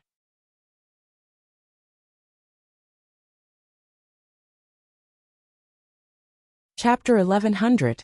Brosnan took a deep breath, adjusted his mood, and played "Come Back, Dad, Dad, Come Back," which sounded similar to Silent Night, but was actually a song that 1900 himself had adapted from a child singing. Brosnan also added his own and Malfoy Bentler's adaptations, which further elevated the song, which had seemed immature but lacked depth in the film's original soundtrack. When he finished playing, the audience still enjoyed it. No one could deny the subtlety of his adaptation, but after a brief moment of amazement, the audience turned their eyes to the blind Blake, who had been sitting motionless on the stool from beginning to end. They were already looking forward to his performance. This time, Chen Guang sat on the stool, and Brosnan even adjusted the height of the chair for him. Chen Guang was not in a hurry to play. Instead, he turned his head and said, "Thank you. Your adaptation was great, but it was more like Silent Night than Come Back, Dad, Come Back. Your adaptation has some flashy content, but it lacks some childishness. This is not the real Come Back, Dad, Come Back." You can even say that the song composed by Ennio Morricone and performed by Gita Buddha is not 1900's Come Back, Dad, Come Back. Their works pursue childlike innocence excessively, but they are too crude. The songs shown in the movie are good for deceiving laymen, but in my eyes, they are full of flaws. That is the childlike innocence of adults, not the childlike innocence of children performed in 1900. If he had said this before, he would probably have been beaten up. But now, no one dared to question his judgment. At least, even if they were dissatisfied, they still kept silent. Only a few people in the crowd, such as Irma Watson, showed disdain and dissatisfaction on their faces. She was a loyal fan of Pianist on the Sea, and in her eyes, the soundtrack of the film was a real master. Although she didn't deny Mr. Black's talent, it was a little too arrogant for him to attack Brosnan, and then Ano. However, Chen Guang paid no attention to the peculiar gazes and continued. Although the story in 1900 was made up by the movie, can we understand it as a fictional world? The world that only appeared on the screen. Can we view it as a real world? At this time, someone rushed to answer. Mr. Blake, your words are very similar to the book written by the Huaxia Right Chen that I read before. It's like what he said about the World School of Performing Arts.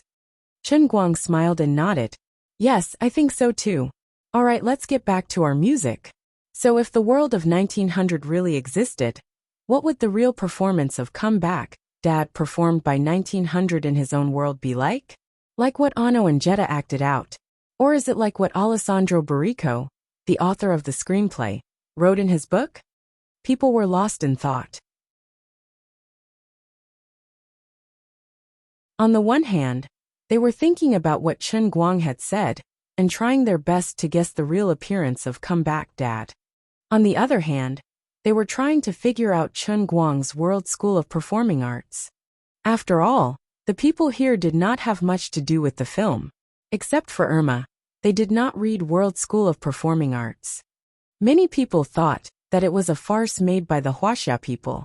It was not called film art, but metaphysics.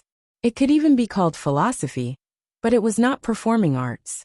Although 1900 adapted the clumsy music sung by a little boy, he himself was a very pure person. So his music and his innocence should be like this. When the music started again, the people's argument quickly stopped. No matter whether they were convinced or not, they still had to listen to it. About a few minutes later, Chen Guang's fingers gradually stopped. People felt very complicated, and they did not know how to describe it. Although Chen Guang's performance couldn't be considered beautiful, no one would agree to it if they were to say that it was bad. It was unique, weird, and strange, which made people feel that it was good but not good at the same time. They felt that the music was full of flaws. However, when they thought about it after it was played, they felt that it was natural, as if it was supposed to be like this. In the end, it was Brosnan who summed up the confusion in everyone's mind. Mr. Blake, although I don't quite understand it, I always feel that this seems to be what 1900 should be like, if that world really exists. Everyone suddenly understood. That's right. That's right. Thank you, the great Mr. Blake. Chen Guang stood up and slightly pressed his hand down. For us, the world of 1900 is fictional, but for him, his world certainly exists.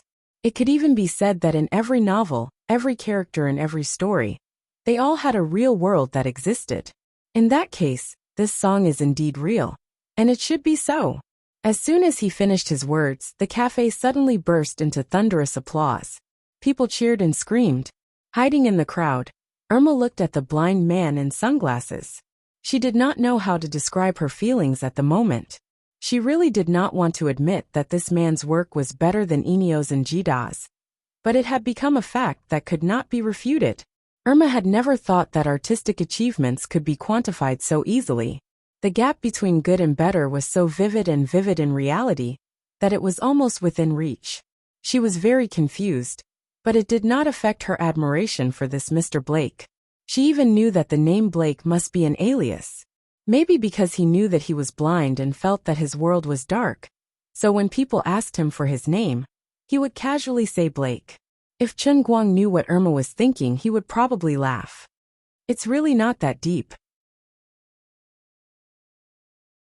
You think I'm blind because my acting is too good. In fact, it's because my name is Right Chen. I don't want you to associate me with Right Chen, so I specifically used an antonym. Right represents the light, and Blake represents the darkness. Mr. Blake, I don't have the courage to continue playing the next few songs. How about you finish the performance? Brosnan, after a brief hesitation, did not sit on the stool after Chen Guang. Instead, he spoke humbly. Chen Guang did not stand on ceremony with him. He could not go to the castle villa, even if he continued to stay here. He just wanted to quickly show off and leave. He would go back at night and change into his night clothes. Ahem. A song called The Crave for All of You. This is The Crave by Jeremy Morton. A few minutes later, everyone was crying their hearts out. Chen Guang did not give the crowd time to breathe. He said again, "This is the Crave by 1900. His performance was not perfect, but it was terrifying that he vividly displayed the state of 1900 after its emotions were affected. It even gave the audience the illusion that he was the 1900 sitting in front of the piano, and Brosnan standing behind him was the king of jazz, Jeremiah Morton. And we are the audience sitting in the third-class bar of the Virginian?" Chen Guang completely brought the audience into the world of 1900. Now I'd like to present you the song Enduring Movement. This time, Chen Guang did not jump to the position of Jeremiah Morton. Instead, he went straight to the last song of 1900. When the storm-like notes suddenly stopped, the audience's faces were as cold as frost. It was as if they were standing on the side of the Virginian and had been hit hard by the sea storm. They wiped their faces and found that their palms were wet with sweat. They had not expected that they would sweat while listening to a piece of piano music. The audience gradually came to their senses and focused their eyes on the piano on the stage. They were surprised to find that Mr. Blake, who should have been sitting there, had disappeared. Where is he? At this moment, Brosnan's body was trembling, and his hands were shaking. He took out a pack of Marlboros from his pocket and gently put the cigarette, but on the strings of the Mississippi Pearl. The flame lit up like stars. Brosnan raised the butt of his cigarette. It burned very slowly, but it was beautiful. There was no sound in the cafe. People seemed to be able to hear the rustling sound of the burning cigarette butt. Brosnan's movements were just like 1900 in the movie, but no one thought he was 1900. The real 1900 Mr. Blake had left. The hockey players sitting at the entrance of the cafe were the first to react. They rushed to the door, only to find that it was empty outside. Mr. Blake was nowhere to be seen. People turned back to question the punk band members, who had been sitting at the same table as Chen Guang. What did these poor young people know? They could not answer anything. Others asked them what they had talked about with Mr. Blake. Although they also admired Blake, they were still quite indignant about what had happened to them just now. Therefore, they exaggerated and described Chen Guang's arrogance and unreasonableness. Unexpectedly, after the others heard it, they did not feel like they had a common enemy. Instead, they were all amazed. This is the character of a real great artist. Handsome. So handsome. Even if he is blind, I want to have children with him. The unruly great artist. It's a pity that we couldn't get his phone number. Who do you think he could be? God knows. I can't think of any possible identity. Blake is a fake name, right? Yes, the night gave me black eyes, but I used them to find the light. This is what a Huaxia poet said. I think it's the best way to describe Mr. Blake. Irma was also in the crowd, but she did not say a word. A name popped up in her mind. Although it seemed unbelievable, after all, everyone knew that the Huaxia Chen Guang was not blind. That Mr. Blake could not have been pretending to be blind, whether it was the small movements he made when he walked or other aspects.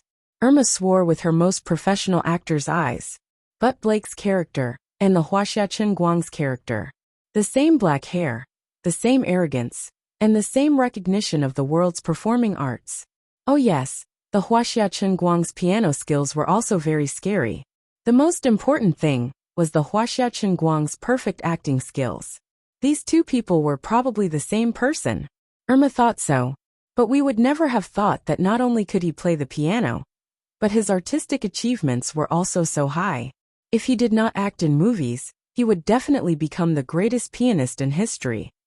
You're tuning in to the Li Mei's Sword of Destiny YouTube channel.